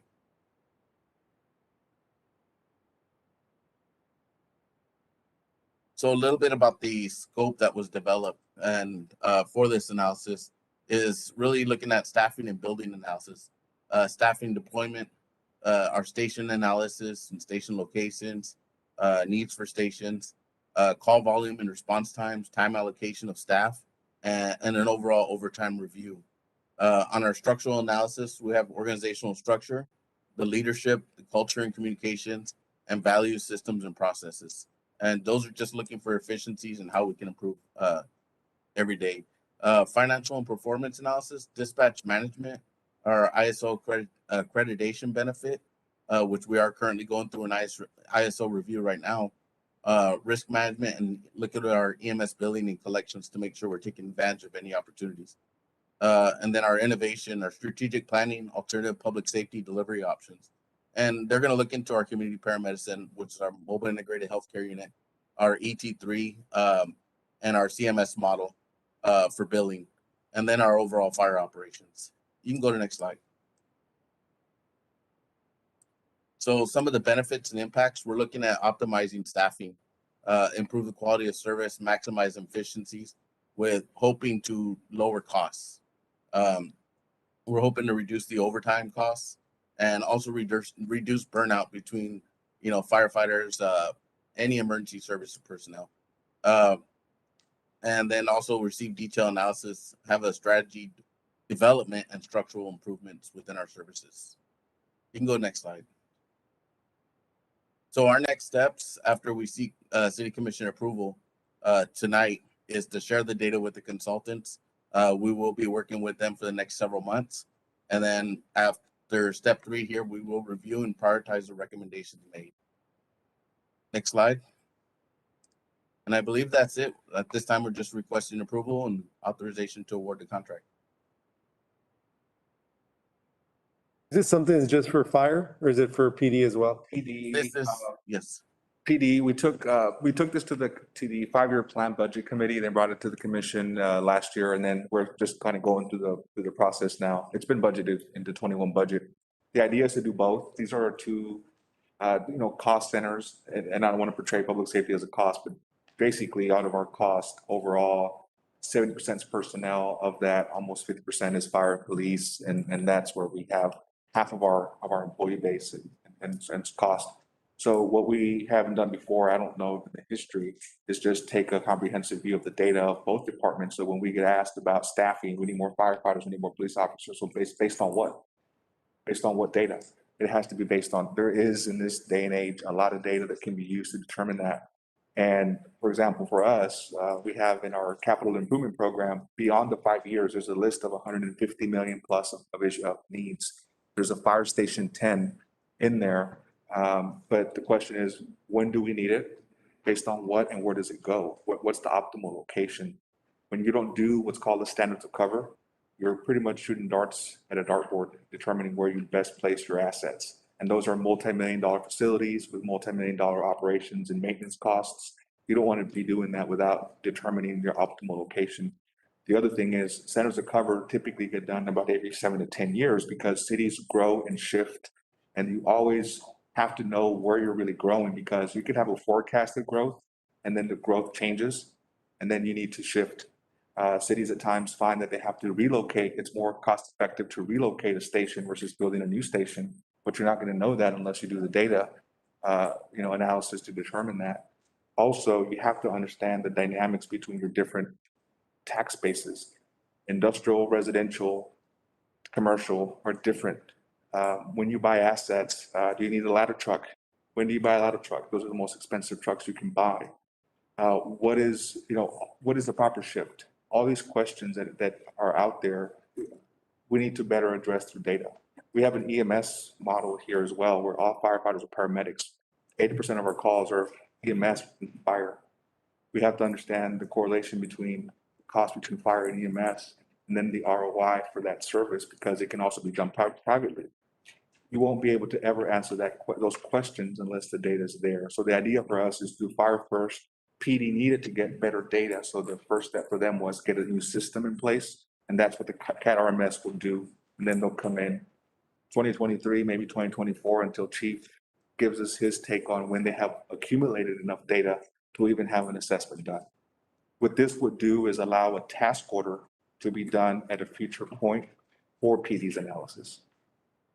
Because the scope of work has been built to support both, they each determine what they need to assess, but one department has to come before the other. Okay. So basically just address efficiencies or inefficiencies and how to go forward, and you're anticipating you're going to get a return on the money that's being spent on this, right? Yeah. Okay. The other thing I would add is we are a union city. Many times when unions make requests for, equipment and X and Y and Z, it's best to have reports like this to sit down and have those discussions and have it validated through this type of an assessment. Okay. Any other questions? I do, and I think I understand with fire, especially with a new firehouse and the future plans. But I've worked with PD pretty extensively over the years in my capacity as executive director for Sorbetto Festival, and it seems like for several years now, they've already been very data-driven as far as how they schedule and where they schedule people out in the field. So I'm just curious, is this different data that we're going to be looking at here with regard to this study, or is this updating the data? I just want to make sure I would invite Chief Salceda, who's here, to speak to that, because I think he would have mentioned that there hadn't been as much data-driven decision-making going on with PD. So Chief, do you want to speak to the data journey y'all been on? While the chief comes up real quick, I just noticed Commissioner Tetro needs to have her, if she wants to be counted on the votes, she needs to be with her camera on. Is it on? It just, I guess it's not showing up. I see in the session. Okay, as long as that's fine, it's just compliant with statute, that's all. Thank you. Chief, welcome. Honorable Mayor, Honorable Mayor, members of our commission. Yes, sir. Questions about data. The reason that we're coming in at the back end is that before our administration, we weren't data driven. We didn't have the mechanisms in place or systems to be able to support our data initiative vision that we had for our department, the modernization of our organization. So as we continue to work on that and install our CAT and RMS system and build the internal systems that we have to track data and move our resources according to that data, it would just be most beneficial if we come in at the back end once we have a full digital ecosystem built. Very good. Okay. So that's what we faced it because of Spellman. They had an old system, 20+ years old, and Chief can tell you about the horror stories, but CAT RMS will get them into the 21st century. And then from there, the data that will produce will provide the consultants the analytics that they need to then even give them some recommendations. Right. I think Chief has made some other changes though, because he created a data team, but it's still kind of limited when your software is working against you. Okay. Thanks, Chief. Yes, sir. Thank you. And that was a $1.3 million software. Okay, do we have any motions on this item? We have a motion to approve. Is there a second? Second. Motion and a second. Any discussion?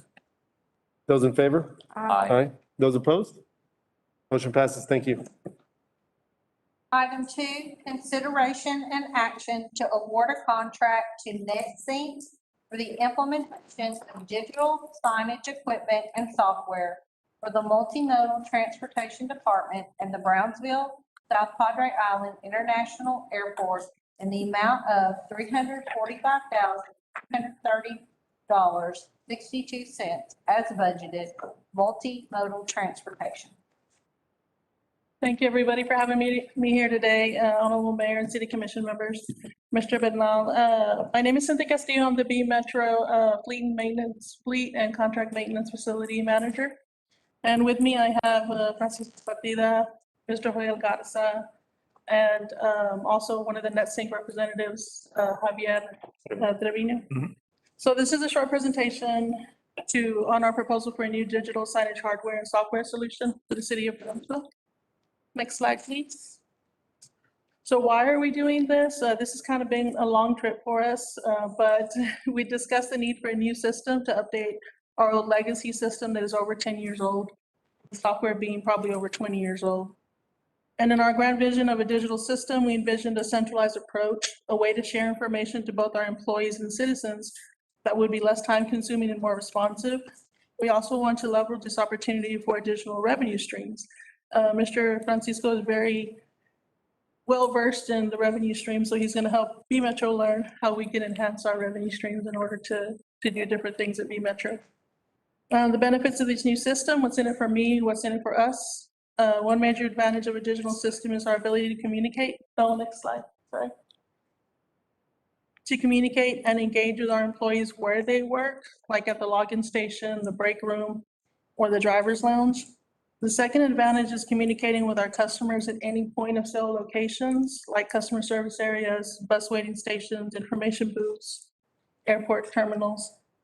Through this venue, we can develop a new foundation for our digital media footprint that can enhance the customer experience. So during the request for proposal process, we received 5 different vendor responses. Of these 5 responses, a group of 7 people from different COB departments, we all worked together and we determined that NetSync would be the best candidate based on the expertise in the area, ease of use, functionality of their app space software, and cost and other determining factors. So if approved today, we will move forward with NetSync, further cementing the project plan, deliverables, and administrators that will be charged with both creating and disseminating the information. I'm gonna drink some water.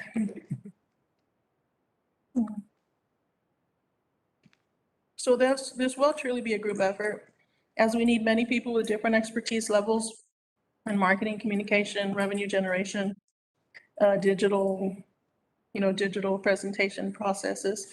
At this time, we will deploy 60 devices, of which MMT will have 21 dedicated devices in our facilities and buses, and the airport will contribute by adding 39 devices for the terminal.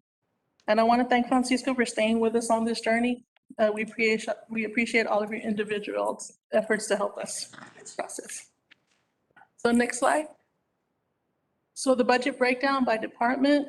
Basically, at the beginning of the process, we started with a lot of different departments that kind of wanted to be involved, but at the end, we're with B Metro, MMT, and the airport. So MMT B Metro will be funded by our 2018 5339 grant monies, and the airport will be funded by city issued bonds. And you can see we have a little bit of leftover money that our money we want to use a little bit for retrofitting some of the devices in some of the areas. We're going to need a little bit of money to help do that. Next slide.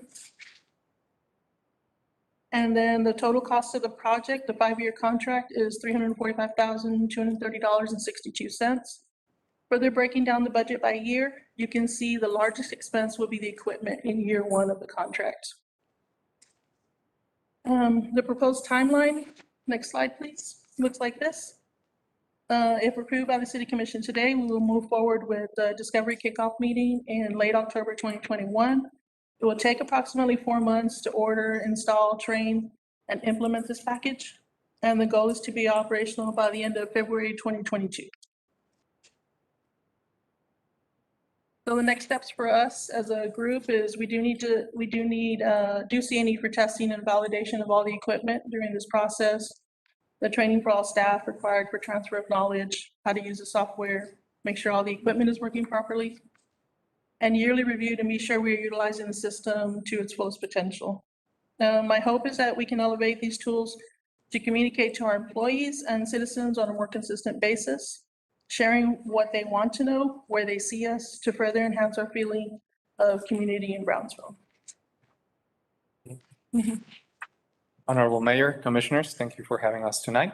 On behalf of the airport, I just wanted to add, since we demolished the old terminal, we had this backlit displays that were generating revenue, approximately between $55,000 to $70,000 per year. And that was just static display, just printing a nice film, UV film that would be illuminated from the back. With the conception of the new terminal, we thought of transferring those assets into the new terminal. And then it became clear that if we wanted to evolve and have the front face of the community with the new terminal, we needed to go digital. So we partnered with B-Metro, CMD, even Public Health and Parks and Recs. We are the only two survivors of that big cohort of departments. And then what we see with these new devices, it's the front facing of the face of the community, having partners advertise or display their message, like Public Health, Communications Marketing Department, the zoo, etc. We already have about 35 people lined up, 35 entities lined up. The return of investment, we know that the investment is big, but the return of investment is even bigger. We estimate at least $35,000 per month with those screens generating revenue for airport, at least for airport, and then plus B-Metro, which we use for O&M, maintenance of the app space, which is the subscription, the yearly subscription, and replacement of technology when the time comes. All right, thank you. Any questions? Roads where we're not siloed. They collaborated. That's one example.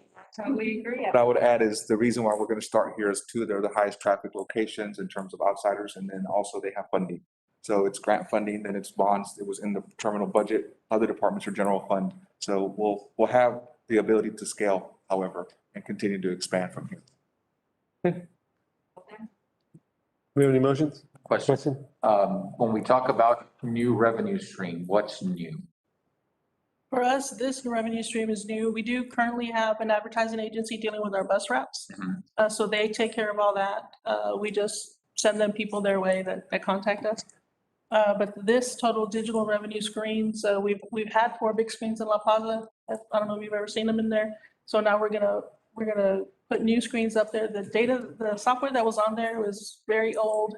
It's not even, it takes you all day just to put something up. So this is when we started looking at a different alternative that we could basically update and schedule things from our computer. So we could make that a revenue stream for B-Metro.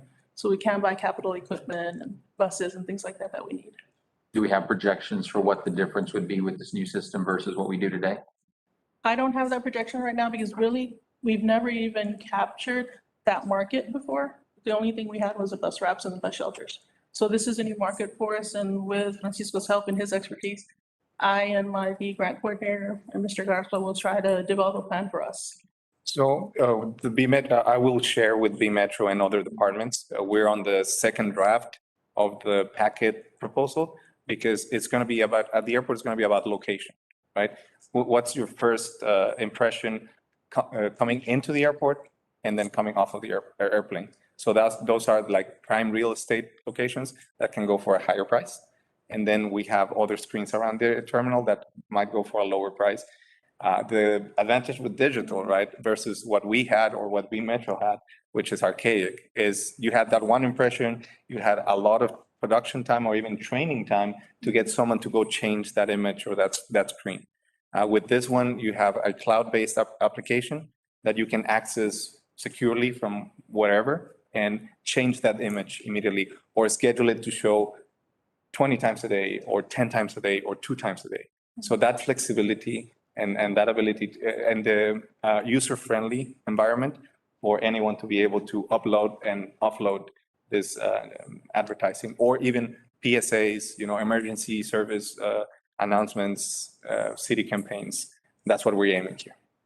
Do me a favor, and if you all will just establish a baseline of what type of revenues we see from that stream today, and then maybe 6 months after you're fully rolled out, come back and give the commission an update, just so that we can see what the projections look like. Will do. Thank you. Question. Who manages the ad sales and the pricing? Airport will do in-house because we don't find it healthy to make this investment of $231,000 and then bring on board an outside agency that will take off 35% or more off the top. So it will be done in-house. That's why one of the scoring criteria was ease of use, user-friendly, quick to interchange, app or cloud-based. So anyone in any department with a little bit of IT training and graphic design training will be able to upload or offload and schedule in the future, like with the backlog of tenants or clients, customers that we have, we could fill 2 years of advertising right now.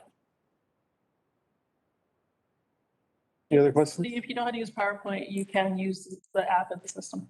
It's very simple to use. That was one of the things that drew us to the software and the package. Okay, if there's no further questions, I'll entertain a motion. I'll move to approve. We have a motion and a second. Any discussions? Those in favor? Aye. Those opposed? Motion passes. Thank you. Thank you so much. Item 3, consideration and action to enter into a contract with Software House Internal Government Solutions Incorporated, by board contract number 579-19 for Cartograph Asset Management and C-Click Fix 311 software in the amount of $160,428.65 as budgeted, Internal Services Department. Honorable Mayor, Commissioners, good evening. My name is JP Villarreal. I'm the Interim Director for Internal Services. And we are looking to get approval from the commission tonight to purchase at least 3 modules from the same software, an asset management for both facilities and parks, and then also a software or module to replace our current work order system, GovQA, with C-Click Fix. And this is 311. They'll be able to integrate once we come back and get the 311 system or come request for authorization on that or approval. So next slide, please. So I mentioned Cartograph is the company that we'll be purchasing the modules from. So it's really 3 separate modules. First, you have the facilities domain, which will assist in scheduling preventive maintenance work and tracking maintenance costs of labor, parts, and materials of all city buildings. And on the Parks and Recreation domain, this will assist them, the department. Time's up. All right. Time's up. Okay. You're still good over here. Thank you. Okay. Parks and Recreation, that particular module domain will assist the department in tracking the playground inspection and maintenance of the park equipment. So those are the 2 domains for the asset management under Cartograph. Under C-Click Fix, what we will be using is to document work orders submitted by citizens and the city department. So those are internal work orders as well. It will be replacing our current GovQA system, and we will be able to integrate it with the 311 when and if we get to that point with the system. Disconnected over there. Okay.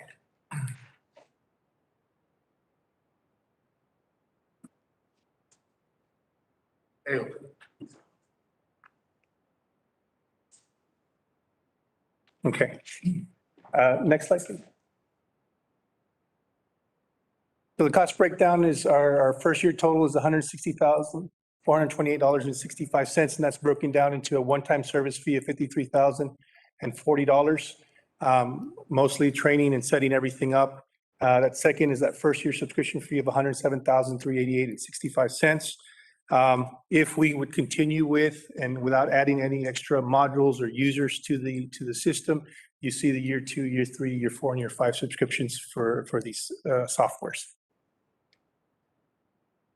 Any questions? Yeah, is there anything similar now that we have in-house, or are we spending anything for this type of software now? Or is this going to be new? This would be, the asset management will be a new system that we will incorporate and bring in and help keep track of all of our facilities. And the parks will do the same thing. And hopefully the cartograph has different domains for other entities within the city, and they can come along if they're interested, if it's something that'll meet their needs. But right now, we're just doing the facilities and we're doing parks. Okay. Do we have any questions? Once this is fully rolled out, 311 and everything, will the 546 help number still be compatible with that? Yes, sir. Great. Any other questions? We have any motions? Move to approve. A motion to approve, is there a second? We have a motion and a second. Any discussion? Those in favor? Aye. Aye. Those opposed? Motion passes. Thank you. Thank you. Item 4, consideration and action to award the purchase of downtown parking pay stations to TQ Systems in the amount of $963,986.25 as budgeted, engineering and public works. Good evening, Mayor, Commissioners. With me, I have Mr. Brake Fraser. He is a representative of T2. Also present in the audience is our traffic manager, Lucio Gutierrez, should there be any questions for him, and Michael Ball with this company, Associate Times. They're a sub of this company. Anyways, the parking meters project is something that's badly needed, and the primary reason for that is that the meters are obsolete. They're very old. The company that made them, I think, went out of business in early 2000 maybe 5. We haven't purchased any parts lately. It's been a few years, but the last time that we purchased parts for those meters were through eBay, and they were used parts. That's how bad it is. So if a meter were to go down today, we wouldn't be able to fix it. The procurement process was done through the my board. In this case, it was Sourcewell. We did compare the different sources, but this company was highly recommended, and they do have several installations, especially in Texas. They do have several, with the city of Houston being their biggest customer. The project being funded through the parking meter fund, so that's some funds that's available. Next screen. The installation would include, at this point, 75 pay stations. There's one pay station per block. So all the individual meters will be removed, and there'll be one pay station per block that will handle that side of the block. So in essence, a street, there will be 2 pay stations, one on each side of the street. And they vary anywhere. So the number of spaces per block have varied here in the city. They're not consistent. In some areas, we may have 8 parking spaces on one side of the block. In other areas, we may only have 1 meter, which is the case. The 65 doesn't cover all the blocks. For that reason, we try to concentrate on the ones that will have the biggest return. So there's going to be a few blocks left over, like maybe 35 blocks, where we're not proposing, simply because maybe they only have 1 meter, 1 space or 2 spaces. And but there's other ways we can handle that, and he's going to elaborate on those options. The timeline for this project is really only 2 to 3 months for the installation. It would take about 4 weeks, thereabouts, maybe a little bit more, maybe a little less, to get the parts in, to prepare the parts and get them in. So, I mean, if all goes well, this project could move very fast, and come the turn of that next calendar year, they'll be in place. And the fares, how much do we charge, is something that we're not going to consider in this presentation today. I think that deserves a workshop in its own. The benefits of the new system, there might be some increased revenues since we'll be able to build accurately and have good measurements. There'll be enhanced operations. Once you see how the system works, everything will be electronic and be able to digitize. We'll get very precise reports. We'll know what areas are getting the best return. And so there'll be other considerations that we can go from there. Mobile payment option is fantastic. You'll be able to pay by phone as well. The reporting system, data collection, again, is what I'm saying, you have very accurate report from meters from the system. Collection monitoring is another benefit. We'll be able to get alerts when certain meters have collected, say, $100 worth of points. And so the collectors or the meter mates can go precisely to that meter and just empty that meter without having to go check all of them. And so it'll make the operation more efficient. Enforcement, and again, we'll know who's paid and who's not, and overall labor cost reduction in labor cost. The project, this 65 proposal that we got for 65 pay stations comes out to about $963,000. There's the breakdown of the meters themselves, the software, the installation, and concrete footers. Next slide. And that is a map showing where we're proposing these installations. The little red box that you see on the side of the block, that is the pay station. And the little dots are the meters that exist right now. So when you see a little red box, we'll replace all those meters. Next slide. And at this point, I'm going to let Mr. Brick Fraser take over so he can address the very details of the meters. Thanks, Mayor and Commissioners. You can move on to the next slide. First, my name is Brick Fraser. I live in San Antonio. I work for T2 Systems. I'm the regional sales manager for pay stations. My background is in parking operations. So I was a customer of T2 before I worked with them, and I managed downtown parking operations for an operator in San Antonio and Austin. T2 has over 25 years of experience in the parking industry in North America. And all of our partners, our customers, are parking industry leaders from universities, municipalities, airports, hospitals, and private operators. Next slide, please. Thanks, appreciate it. So one advantage to being a partner of ours is we have a large customer community. We have one of the largest active customer communities in the industry. And we also have an online forum that allows you as a customer of ours to interact with other customers. You get access to a help portal, and you can discuss topics and other products, and also draw on experience of our other parking veterans. We do hold an annual in-person conference every year. We pick a different location and we invite our customers to come, and we host meetings where you can network with your peers and our experts. We do host many different parking solutions, not just pay stations. We offer permits, enforcement, parking access, revenue control systems, which would be our gated solution. Multi-space pay stations, which is what we're discussing today, mobile payments, and professional services. We have over 18,000 pay stations across North America right now. We only operate in North America. Our pay stations were designed and tested specifically for North America. In the state of Texas, we have over 100 partners, customers, and 75 of those are pay station customers. The closest customer to Brownsville is UT Rio Grande Valley, but the largest municipal customer is the city of Houston. They currently have 1,000 of our pay stations on street right now.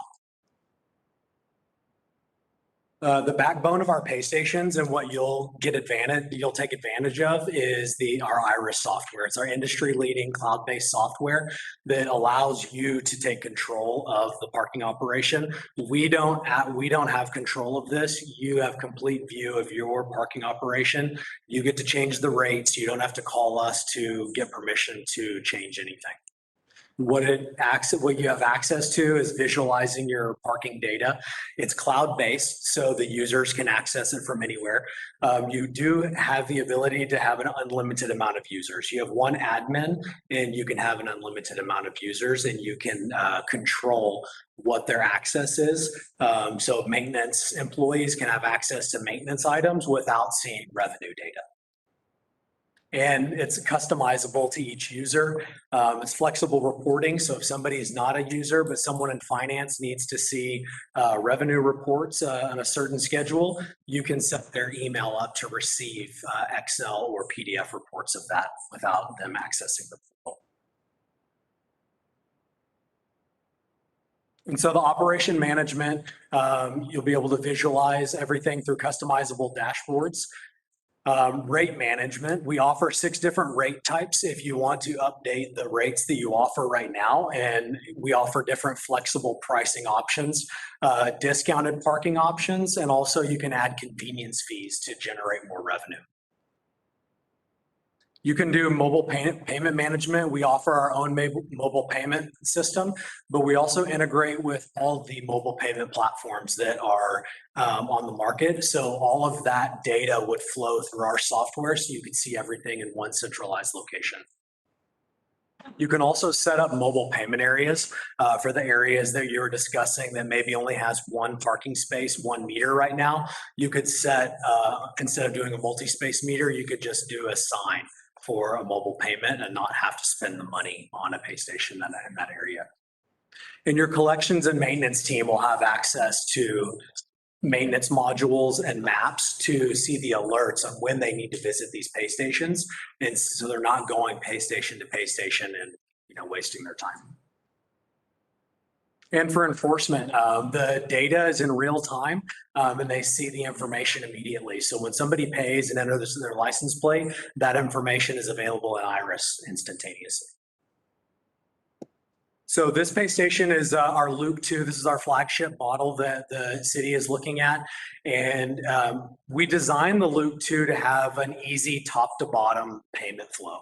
So the customer enters into the payment with the keypad. They follow the simple prompts. They make their payment and they take their receipt on the bottom.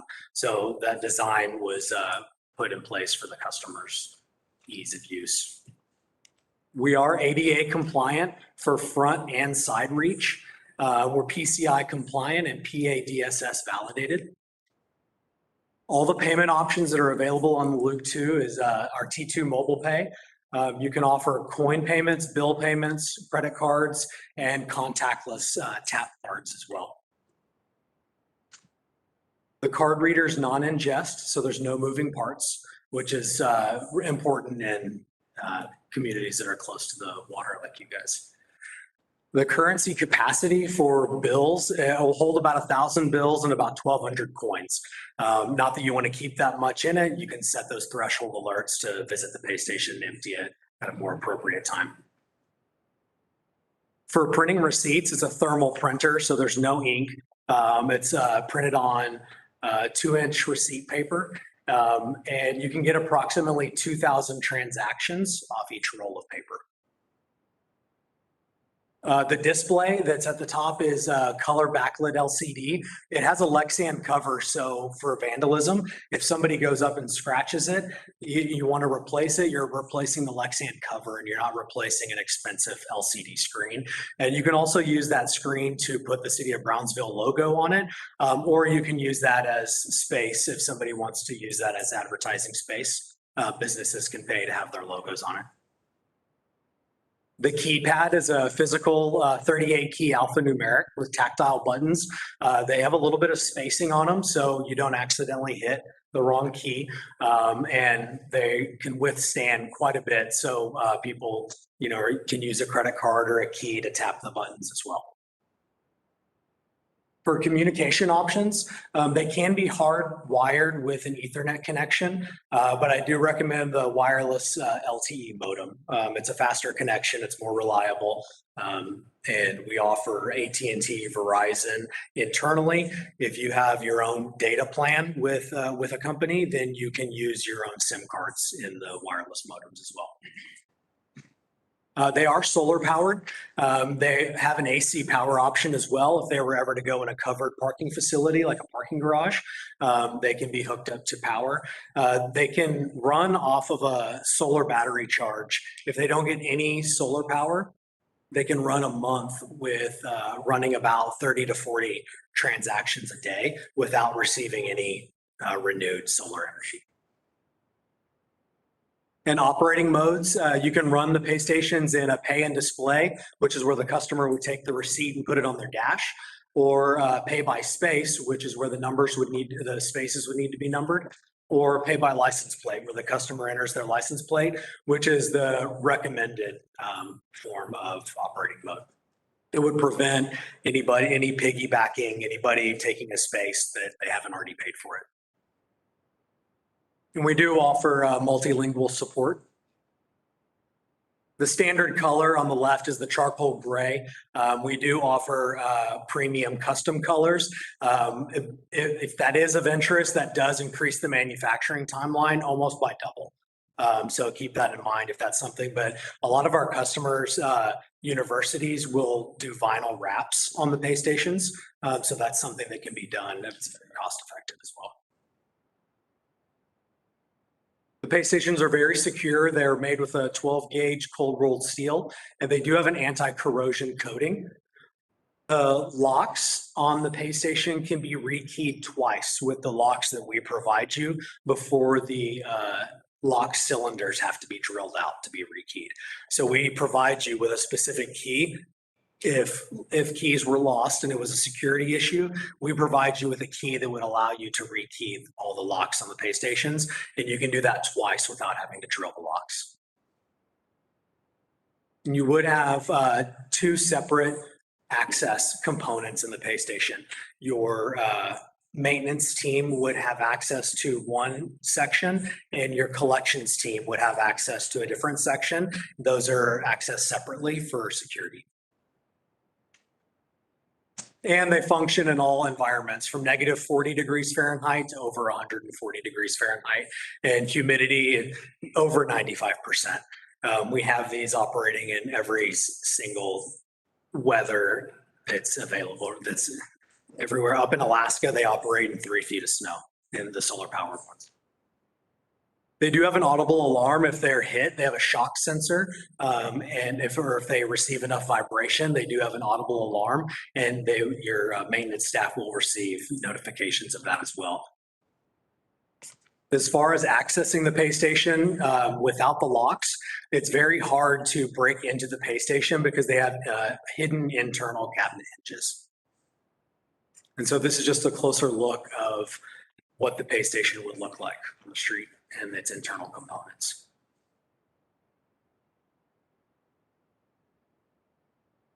So our Iris software has many integrations that are built in. One is our mobile payment platform, and it's an app-free mobile payment system. So the customers never have to download an app or worry about the app being updated on their phone. They simply text a number, a specific number, and it gives them a link, and they access through the mobile web on their cell phone. What if they don't have cash or credit card? Could they do Venmo? Are there any iterations that would accept one of those things? Not for Venmo. No other. You'd either have to pay on your cell phone with a credit card, or you have to pay at the machine with a credit card or cash. Right now, we're working on adding Apple Pay and Google Wallet to it, but that's on our roadmap. It's not available at the moment. Would we need then to buy new versions, or would it be adaptable? It automatically, when we make changes to it, the customer will never know. Okay. They'll just know that that feature is available, and we deliver it white label to you. So your customers, parking customers, would never know what T2 Mobile Pay is. It'll be branded to the city of Brownsville. It'll look like you guys developed a mobile payment platform on your own. And we do have integrated public messaging or ad space banners that you can create and generate more than just parking revenue. It can be ad space that is geo-targeted to where the customer is parked, and they can be clickable ads where it can redirect them to a coupon, or if you guys are advertising for an event that's coming up, anything you want, and you have a self-service portal to manage that yourself. We do offer coupon validations, which you can also customize on your own, and businesses can use them downtown. And what the parking department can do is they can if they want to give these coupon validations to certain businesses that want them, they can bill the specific businesses monthly for that usage. We do offer limited parking, which would be, it encourages short stay parking and increases your turnover. So it would prevent a special discounted rate from being purchased more than once per day. And this is managed by the customer's license plate. And we also have a feature called preferred parking, which gives you the ability to offer another discounted parking to registered parkers. So if you wanted to register a list of license plates, you can upload those to our software. And when those are entered into the pay station, it unlocks either a fully discounted rate or a partially discounted rate. And nobody else would ever see that except for the person that entered that specific license plate. What if it's a hot car? Can we like work with BPD? Like something that was stolen? If someone puts in like a license plate that was stolen? Not with this feature, but we do have that with our enforcement feature called Up Safety. And that is something that we can track as well. And it would also track if it's a hot car or if they're a parking violator, if they have outstanding citations, that's something that would notify the enforcement staff as well. And our T2 mobile pay platform, just a few things that make this different from the other third-party mobile payment applications that are on the market right now. What it does is it just breaks down the barrier between you and your parking customers, and it gives you that direct relationship and complete ownership over your payment data. And so we allow you to become the mobile retailer, and all we're doing is providing the platform for you to do that. We don't need anybody to know what T2 mobile pay is. This is strictly for you to manage your parking and create the customer relationship. Again, there's no app to download, so it's instant adoption, whether it's someone who visits Brownsville all the time, or they're a resident, or they're visiting for the first time. The transaction process is the same for everybody, the amount of time that it takes. And so there's no account for the customer to create. So there's no personal user data that you're collecting or that we collect for somebody to pay for this. They have the option of entering their email address if they want to get receipts, but no other personal information is requested. And so how we do this to increase the customer performance is the information's tokenized on their cell phone. So when they visit the first time and they enter their license plate and their credit card information, it's there when they come back, but it's on their personal cell phone. It's not an account where we can see the information. And so when they click in the license plate tab, it would just drop down what they entered the last time and they can just select it. That include the payment method? The payment method is in there as well, and they just click on their credit card, and all they have to do is confirm their billing zip code. And so the other, I already mentioned the multi-purpose public messaging feature that's included, but we also have a customer survey feature, which is a text survey. And what you can use that for is when the customer receives, or once they pay for their parking, they can receive a text message, and it can be you wanting to know feedback on the parking operation itself, or the city can choose to use it for anything else that you want the public's feedback on. And what you guys will get is when they can respond with a rating number in the text message on their phone, but they can also respond with an actual statement of their comment, and you can have a full report of what that information is that you're looking to get from the public. And everyone gets a 15-minute text message expiry notice, and it allows them to go in and they can extend their parking, or they can just use it as a notice. And all of this payment data, whether somebody pays on their cell phone or the pay station, is all accessed in our software. So no matter where they pay, the enforcement and everybody gets to see the data in one location. And it can be deployed with or without pay stations. So as the city grows and it gets busier and you want to open up more paid parking areas, you can do that with signage for mobile pay and pay stations, but you can, it's very easy to expand your parking operation with mobile pay. This is just a quick visual of what the transaction process looks like. The signage, they would text a location-specific code and they get the link sent to them. Once they click on it, they enter the time they want to pay and their credit card information, and they click pay. It's a very quick process. And on that payment screen is when that ad would pop up if that's what you choose to use that feature. And this is what it looks like on the screen right now. So that's clickable, and you can have up to 4 rotating banners on each customer's transaction, or it can be one static banner.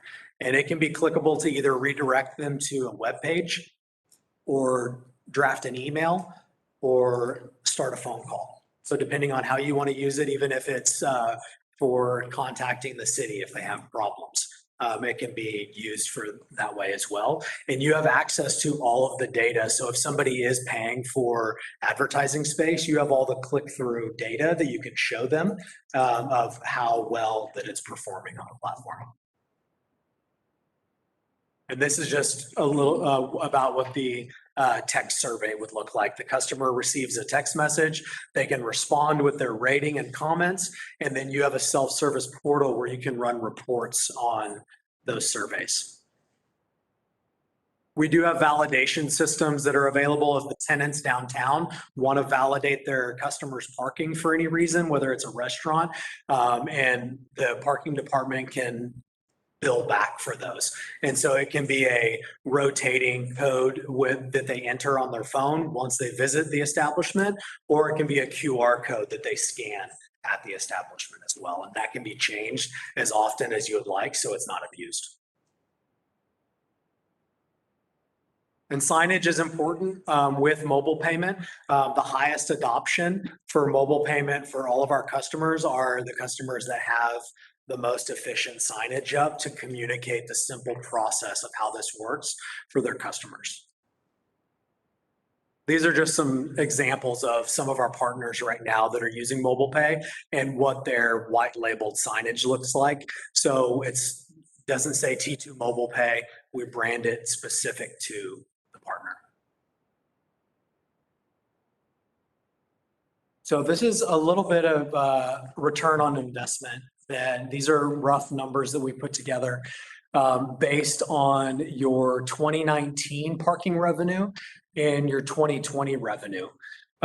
So the first column is the 2020 revenue, and it shows about 800 spaces with 65 pay stations that you would purchase and about 2.3 transactions per day on those spaces and an average transaction of about 50 cents. So these are just some numbers that we worked back on based on the revenue that you already generated for 2019 and 2020. And based on your 2020 revenue, the pay stations would pay off in about 36 months. If you base it off the 2019 revenue, your pay stations would pay off in about 24 months. I think, after the COVID year that we have, the 2020 revenue is a little aggressive. Personally, what I would do is look at your 2019 year and go off the 2020 year, not the 2019 year. Simply because we don't know how things are going to recover as far as the parking environment.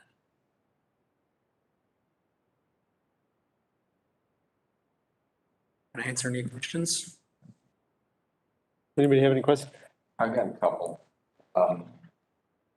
So for a customer who uses this regularly, let's say I park and the station is further up the block, but I know the system already. Can I do everything from my phone without having to go to the station? Absolutely. Excellent. What's the projected timeline for Apple Pay and Google Pay to be rolled out? Excuse me? The timeline for Apple Pay and Google Pay? It's sometime in first quarter of next year. Excellent. Yeah. When we talk about limited parking, does that limit the number of times they can renew, or is it just the amount of time they can buy at one time? It's about the amount of time they can buy. So if you were to say you wanted to do the first hour for free, once they enter their license plate and they utilize that first hour, they're not able to do that until the next day. But they'll be able to renew They'll be able How they to get- do their parking during that session, but they won't be able to access that first hour free. Very good. And when we talk about advertising, is that revenue split with T2 at all, or is that all for City of Brownsville? That is all the city of Brownsville. We don't take anything based on your parking revenue, whether it's taken at the pay station through mobile pay or advertisement money that you choose. And we don't tell you what to charge for that advertising space. And frankly, we don't know what it is. You can choose, you control the different advertising sessions that you put out through a self-service portal. And we also don't know what you choose, what you decide to charge for those. And from a station, can I pay for a space anywhere on other blocks or just on the block I'm on? No, you can pay, and if you wanted to pay on one block, and say if you ended up moving your car, it's one ecosystem. So the enforcement officer would see that your license plate has paid. So that's what you could do. That's if it's done by license plate. You know, that's the advantage of paying by license plate, because then the car is paid up, so you can move to another area. If you do it by space, you know, if you move away, somebody else can come park and take over that space. Very good. Thank you. One thing that I did want to mention is that particular model that we're looking at will receive bills, you know, it's coins, bills, and credit cards. There is another model, it's a little cheaper, or actually it's pretty good price, a lot cheaper, that does not receive bills, but it cannot be upgraded. So in the future, if, you know, if we wanted to start receiving bills, we can do it. Any other questions? So is there a limit as to how many, like, people who live downtown, could they park in one of these spaces and then pay like for the whole day? Yeah, if you wanted to offer a day rate, that's what I would suggest. If you can offer many different rates, you know, someone can come in and pay incrementally where they put a couple of dollars in and just see how much time that gets them, or they can choose to pay hourly, or you can, you know, offer a day rate as well. And they can pay that day rate and you determine what those hours are. And that rate would allow them to stay downtown. And then just, since we're gonna have these pay stations, will there be more parking spaces opening up? Because I've noticed there's certain blocks where there's a lot of city employee trucks.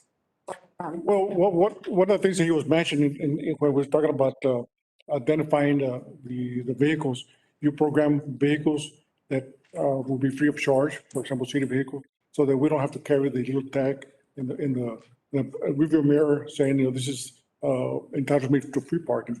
So all that can be programmed. Likewise, if we could program other individuals that might have a special rate, special considerations, and et cetera. No, but just for another discussion, if we can open up more parking spaces. I think so. Definitely. The idea is once we set the foundation, yeah, we can grow with that. As we develop this, I'd also suggest we look at, I don't know if it's a flat rate, not just per day, but maybe even per week or per month for people that do reside downtown.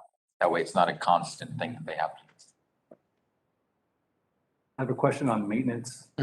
How do cities typically handle keeping inventory of spare stations and things like that? Because things get, you know, hit, damaged. Yeah, we don't really recommend, you know, buying spare pay stations. But we can ship you parts overnight, but we'll have, you know, some spare parts we ask to keep on hand. But also our partner Associated Time, who Michael's here in the audience, they are available to provide ongoing service to the pay stations. They've been our partner here in Texas for a really long time. So they are going to provide the removal, installation, and then any parts that you need in the future, they'll handle that as well. There's so many features on this that there's going to have to be a real educational thing happening with whoever's going to manage this, because there's a lot of revenue potential and a lot of really beneficial things that can be done with this. So somebody's going to have to really know what to do on this. And if, you know, I don't know what, I'm assuming there's some sort of training integration process that happens. So whoever's going to be involved in that, really learn all the features. Okay, anything else? Yeah, the enforcer will be able to put in the license plate number. That will be put into a backup basically and give us a report when they do it twice or 3 or 4 or 5 times? Because I'm sure there's people who just park for parking. Park for free. Yes, yeah, that is, yeah, if anyone's gonna get away with free parking, if there's an opportunity, take it. The license plate, what that does is that it really restricts people from getting free parking and being able to access any free parking. Because once you restrict all the rules and regulations around parking tied to their license plate, then it goes away very quickly. Thank you.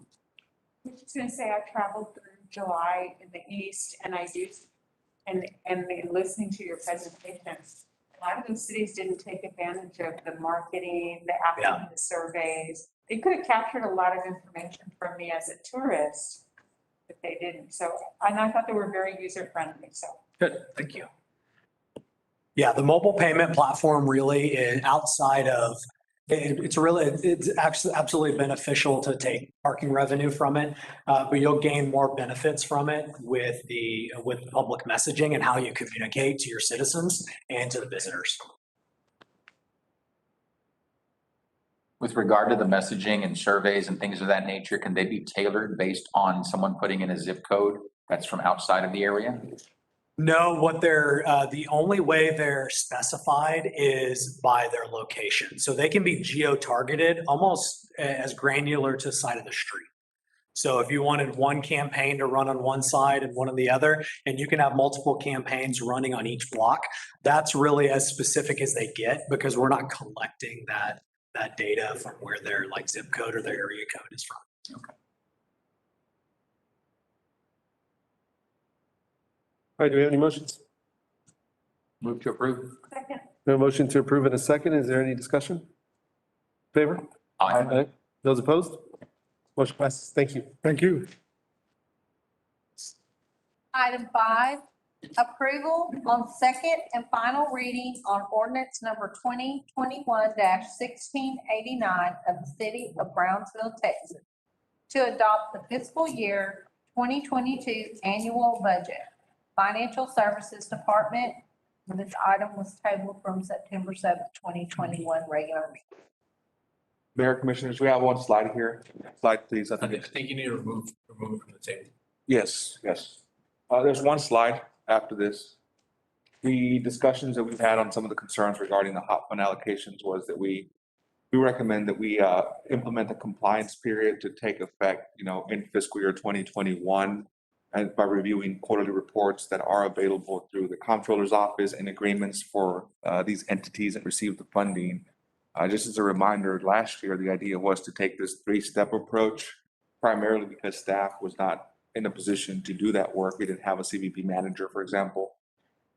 And now we can do that. And if we can work on making some of this funding contingent upon the review of those agreements, and that would balance things out and allow us to keep the compliance period effective basically now versus quarterly, which would be October 1 through December and so on and so forth. So that's the one way that we can accelerate the implementation. And that, I think, would address some of the concerns on hot fund allocations. Yeah, I think that's good because I have some of those concerns as well. We want to make sure that whatever we're allocating out there is being done properly and in accordance with any statutes or any policies or anything else that exists. That's the only change that we have here, so. Okay. Just for housekeeping, can we remove this from the table first before I know you started presenting, so can we? Motion to remove from the table. Second. Motion and a second, any discussion? Those in favor? Aye. Those opposed? All right. Is there anything else? That's all. I don't have, unless there's any questions, concerns on the budget. We have a motion to approve from Dr. Gowan. Second. We have a motion and a second, any discussion? Yeah, just a couple of comments. You want to go first, Commissioner Galinsky? Oh, I just want to make sure that the 3 million for the East Loop engineering studies is accounted. That'll be in the capital improvement, in the capital budget. So when we come before you all in the next couple of months for the debt financing, that'll be in there. Okay. And then I just have a couple of comments since I specifically called out 3 departments that I wanted to look at more closely. I just wanted to close the loop on that with regard to the public library. I'm satisfied with what I saw. Well, I think there's some opportunities to continue to improve. I think we're on the right track there with municipal court. One of the things that was most telling was, I think, It seemed like the data had not been put together before, and that's why it took longer to obtain, which is almost an indicator to me that we're not looking at our numbers enough. That's a concern of mine. I think at a minimum, the type of data that I asked for, even if not the raw data, but summaries to that effect should be presented to the commission annually as part of the budget process, just so that they've got some basis of comparison. But I do want to commend the municipal court in that there was a significant drop in the number of citations that were filed, as pointed out by the presiding justice. But despite that, the drop in revenues collected during the pandemic year was only 12.6%. So that's a good indicator to me that the staff is doing a good job in that department. I know we've got some new faces over there, and I expect they'll continue that tradition, if not step up the game even further. Comms and marketing, I'm glad to hear some of what we talked about tonight. I think that's important because even though I had requested a cursory review of the quarterly reports, which was not granted, I conducted my own. The data was provided to me, and some of the concerns that I had were entities which are getting monies again this coming year, even though they should have 3/4 of reports on file already. Some of them only had one, and they're getting sizable amounts of money. That's a concern. When we look at amounts being awarded from last year to this year, a lot of them are pretty much the same, even though we've got some anomalies like the Children's Museum has expanded their footprint, yet they were awarded $10,000 less than what they requested. Other entities, which I think would be hard pressed to show the type of traffic and tourism they're generating, were awarded more money than an entity like the Children's Museum. That's a concern. So I'm not confident that staff is putting enough effort into thinking about the recommendations when they bring them to the commission. I know part of that problem was bandwidth last year. I think we've got the team in place this year that can do that. And I know there'll be some better reporting and standardized reporting, but the data could have been taken from what was already on file.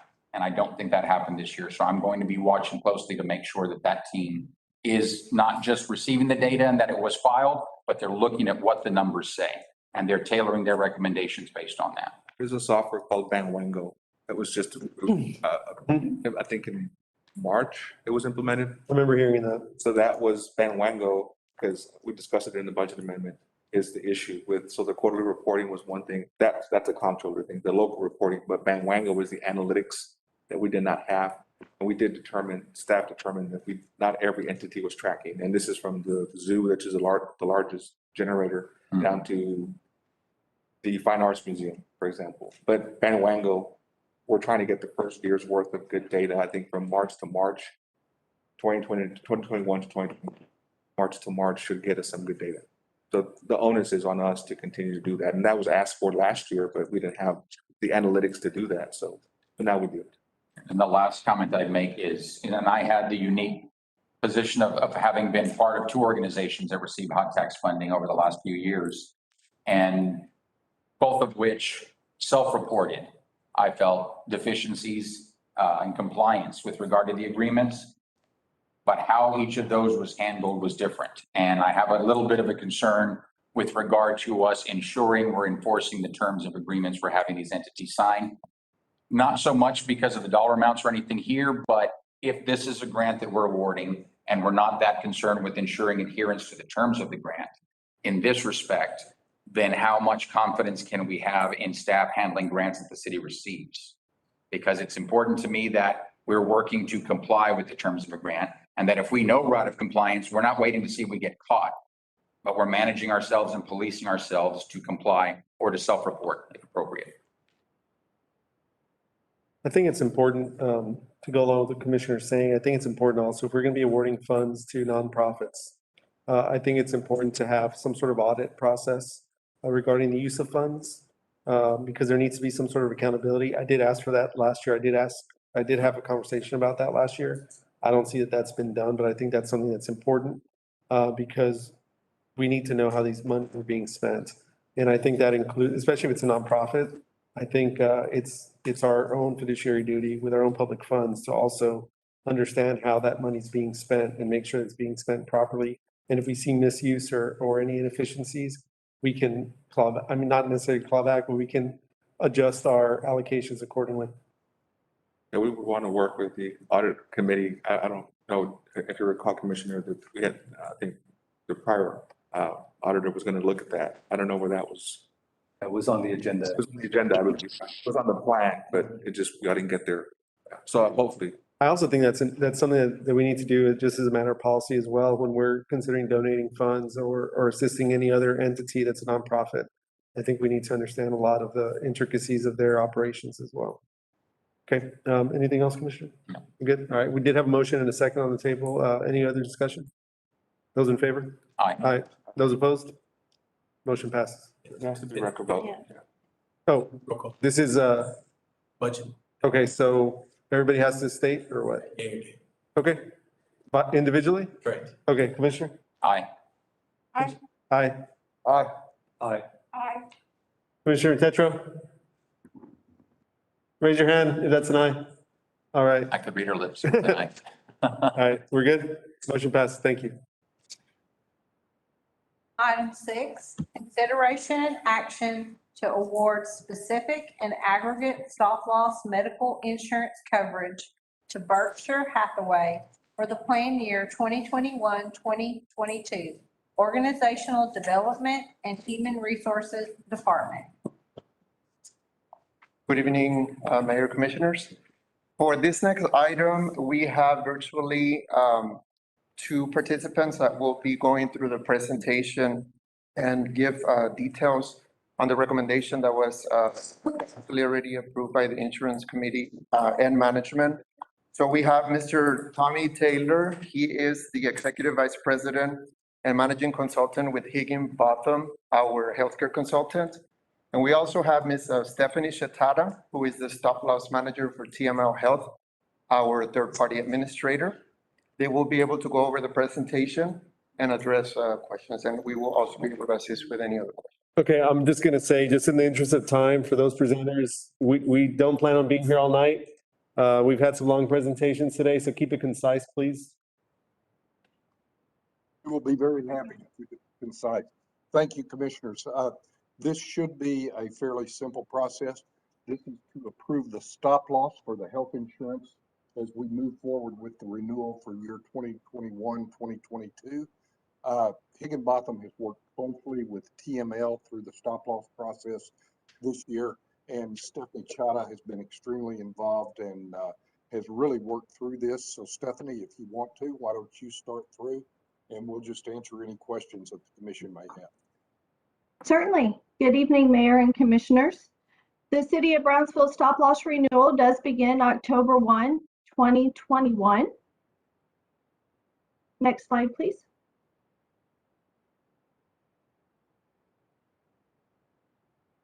Currently, the City of Brownsville has a $250,000 spec deductible with contract terms of 12, 15. There is an aggregating specific deductible of $450,000. What that means in a nutshell is any individual employee and their dependents who have paid claims over $250,000 will be eligible under the stop loss policy if it meets all the terms. After the $250,000, it will accumulate towards the next bucket of $450,000. Currently, in the current plan year, that $450,000 has been met. There are 2 claimants over the specific deductible as of the end of this last month, not including the lasered claimant that has a higher deductible. Currently, reimbursements have been filed at $264,788, which are expected to be reimbursed as well. Next slide, please. As you can see on this slide, we're kind of illustrating 2018, 2019 versus 2019, 2020, and then the current plan year. You can see in 2018 and 2019 that reimbursements really exceeded the stop loss premium, where the current year and last year, the city's really having a good year and the premiums are more than reimbursements. So that's a good thing when it comes to stop loss.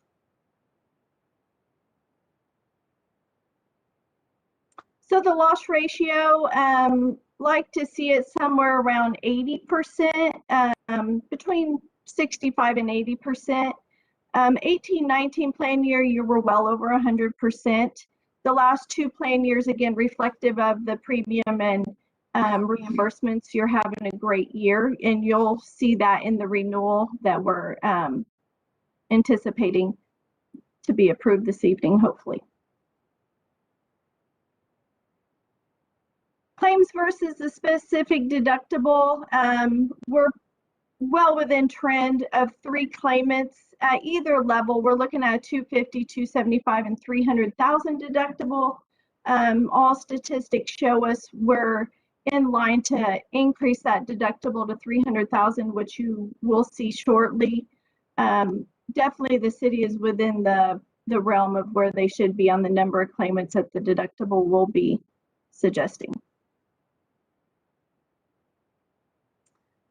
This particular slide, currently the city, like I said, has a 250 with a 450,000 ASD. We are recommending 300,000 and maintaining that 450,000 ASD. That is going to create a premium savings of 318,108. The ASD will remain the same, so that's not going to give any additional risk or premium. But increasing from a 250,000 deductible to a 300,000 with currently 3 claimants, that's additional risk to the city of 150,000, but still creating a savings even with that additional risk, bumping up that deductible of 168,000. This particular slide, I want you to focus on option 10. I know it's a little small on here. The current premium paid by the city is about $1,087,000.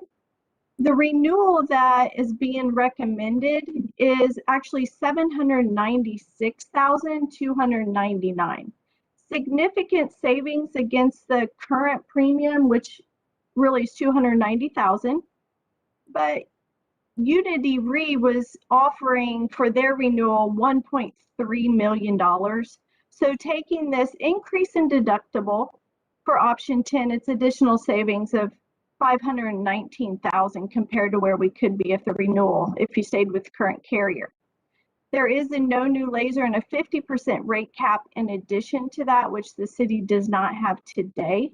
So the rates cannot increase more than 50% on a bad year, and they cannot add any more than the current lasered claim of $925,000, which will remain for the next claim year, and then some limit 2 other limited claimants. So we're recommending moving to option 10, 300,000, and maintaining that 450,000 savings and the savings of 519,000 to the city.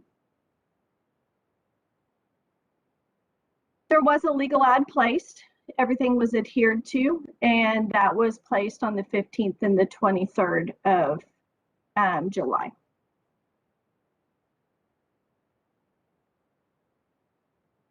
There were reasons for declines. Not every carrier quoted that request the RFP. There were reasons for declines of excessive loss history, uncompetitiveness, and then not enough premium to support the risk.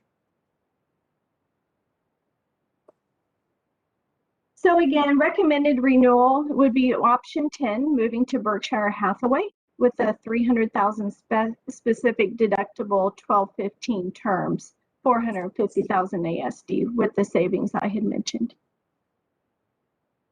A lot of insurance jargon there, but to hear specific questions from the commission, we'd be glad to answer those. Okay, do we have any questions? All right, pretty cut and dry. I appreciate that. Good presentation and obviously some savings for us. Do we have any motions? Move to approve. We have a motion to approve in a second. And just for clarity, Commissioner, the motion is to approve option number 10? Correct. All right, we have a motion and a second. Any discussion? Those in favor? Aye. Aye. Those opposed? Motion passes. Thank you. Thank you. Commissioners, this is Albert Pettis. Thank y'all very much. Y'all have a good evening. Thank you. Thank you. Our next item is executive session. I'll read the items. Item 1, closed session pursuant to section 551.072 of the Texas Government Code to receive advice from legal counsel and pursuant to section 551.072 of the Texas Government Code to the possible exchange, lease, or value of real property. Your deliberation in open meeting will have a detrimental effect on the position of the governmental body in negotiations with a third person in section 551.087 of the Texas Government Code to deliberate economic development negotiations and financial information received from a business prospect for proposed expansion or relocation in the city of Brownsville and seek legal advice regarding such projects, incentives, and negotiations related to Project Anchor, City Manager's Office. Item 2, closed session pursuant to section 551.071 Texas Government Code to provide legal advice and counsel with respect to a written decision and chairman's report entered by the Ethics Advisory Commission on September 9, 2021, related to ethics complaint number 2021-02-04, City Attorney's Office. Item 3, closed session pursuant to section 551.071 Texas Government Code to consult with legal counsel and pursuant to section 551.074 of the Texas Government Code to deliberate personnel matters, including discipline, termination, or dismissal of public officers or employees and other related issues. City Attorney. Item 4, closed session pursuant to section 551.071 Texas Government Code to provide legal advice and counsel with respect to pending litigation styled and numbered in re Texas opioid litigation MDL number 2018-6357, 152nd District Court, Harris County, and related legal issues. City Attorney's Office. All right, do we have any motions to go into executive session? So moved. We have a motion and a second. Any discussion? Those in favor? Aye. Aye. Those opposed? All right, we'll recess the executive session. It is now 7:51 and the City Commission is going into executive session.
reconvening into open session.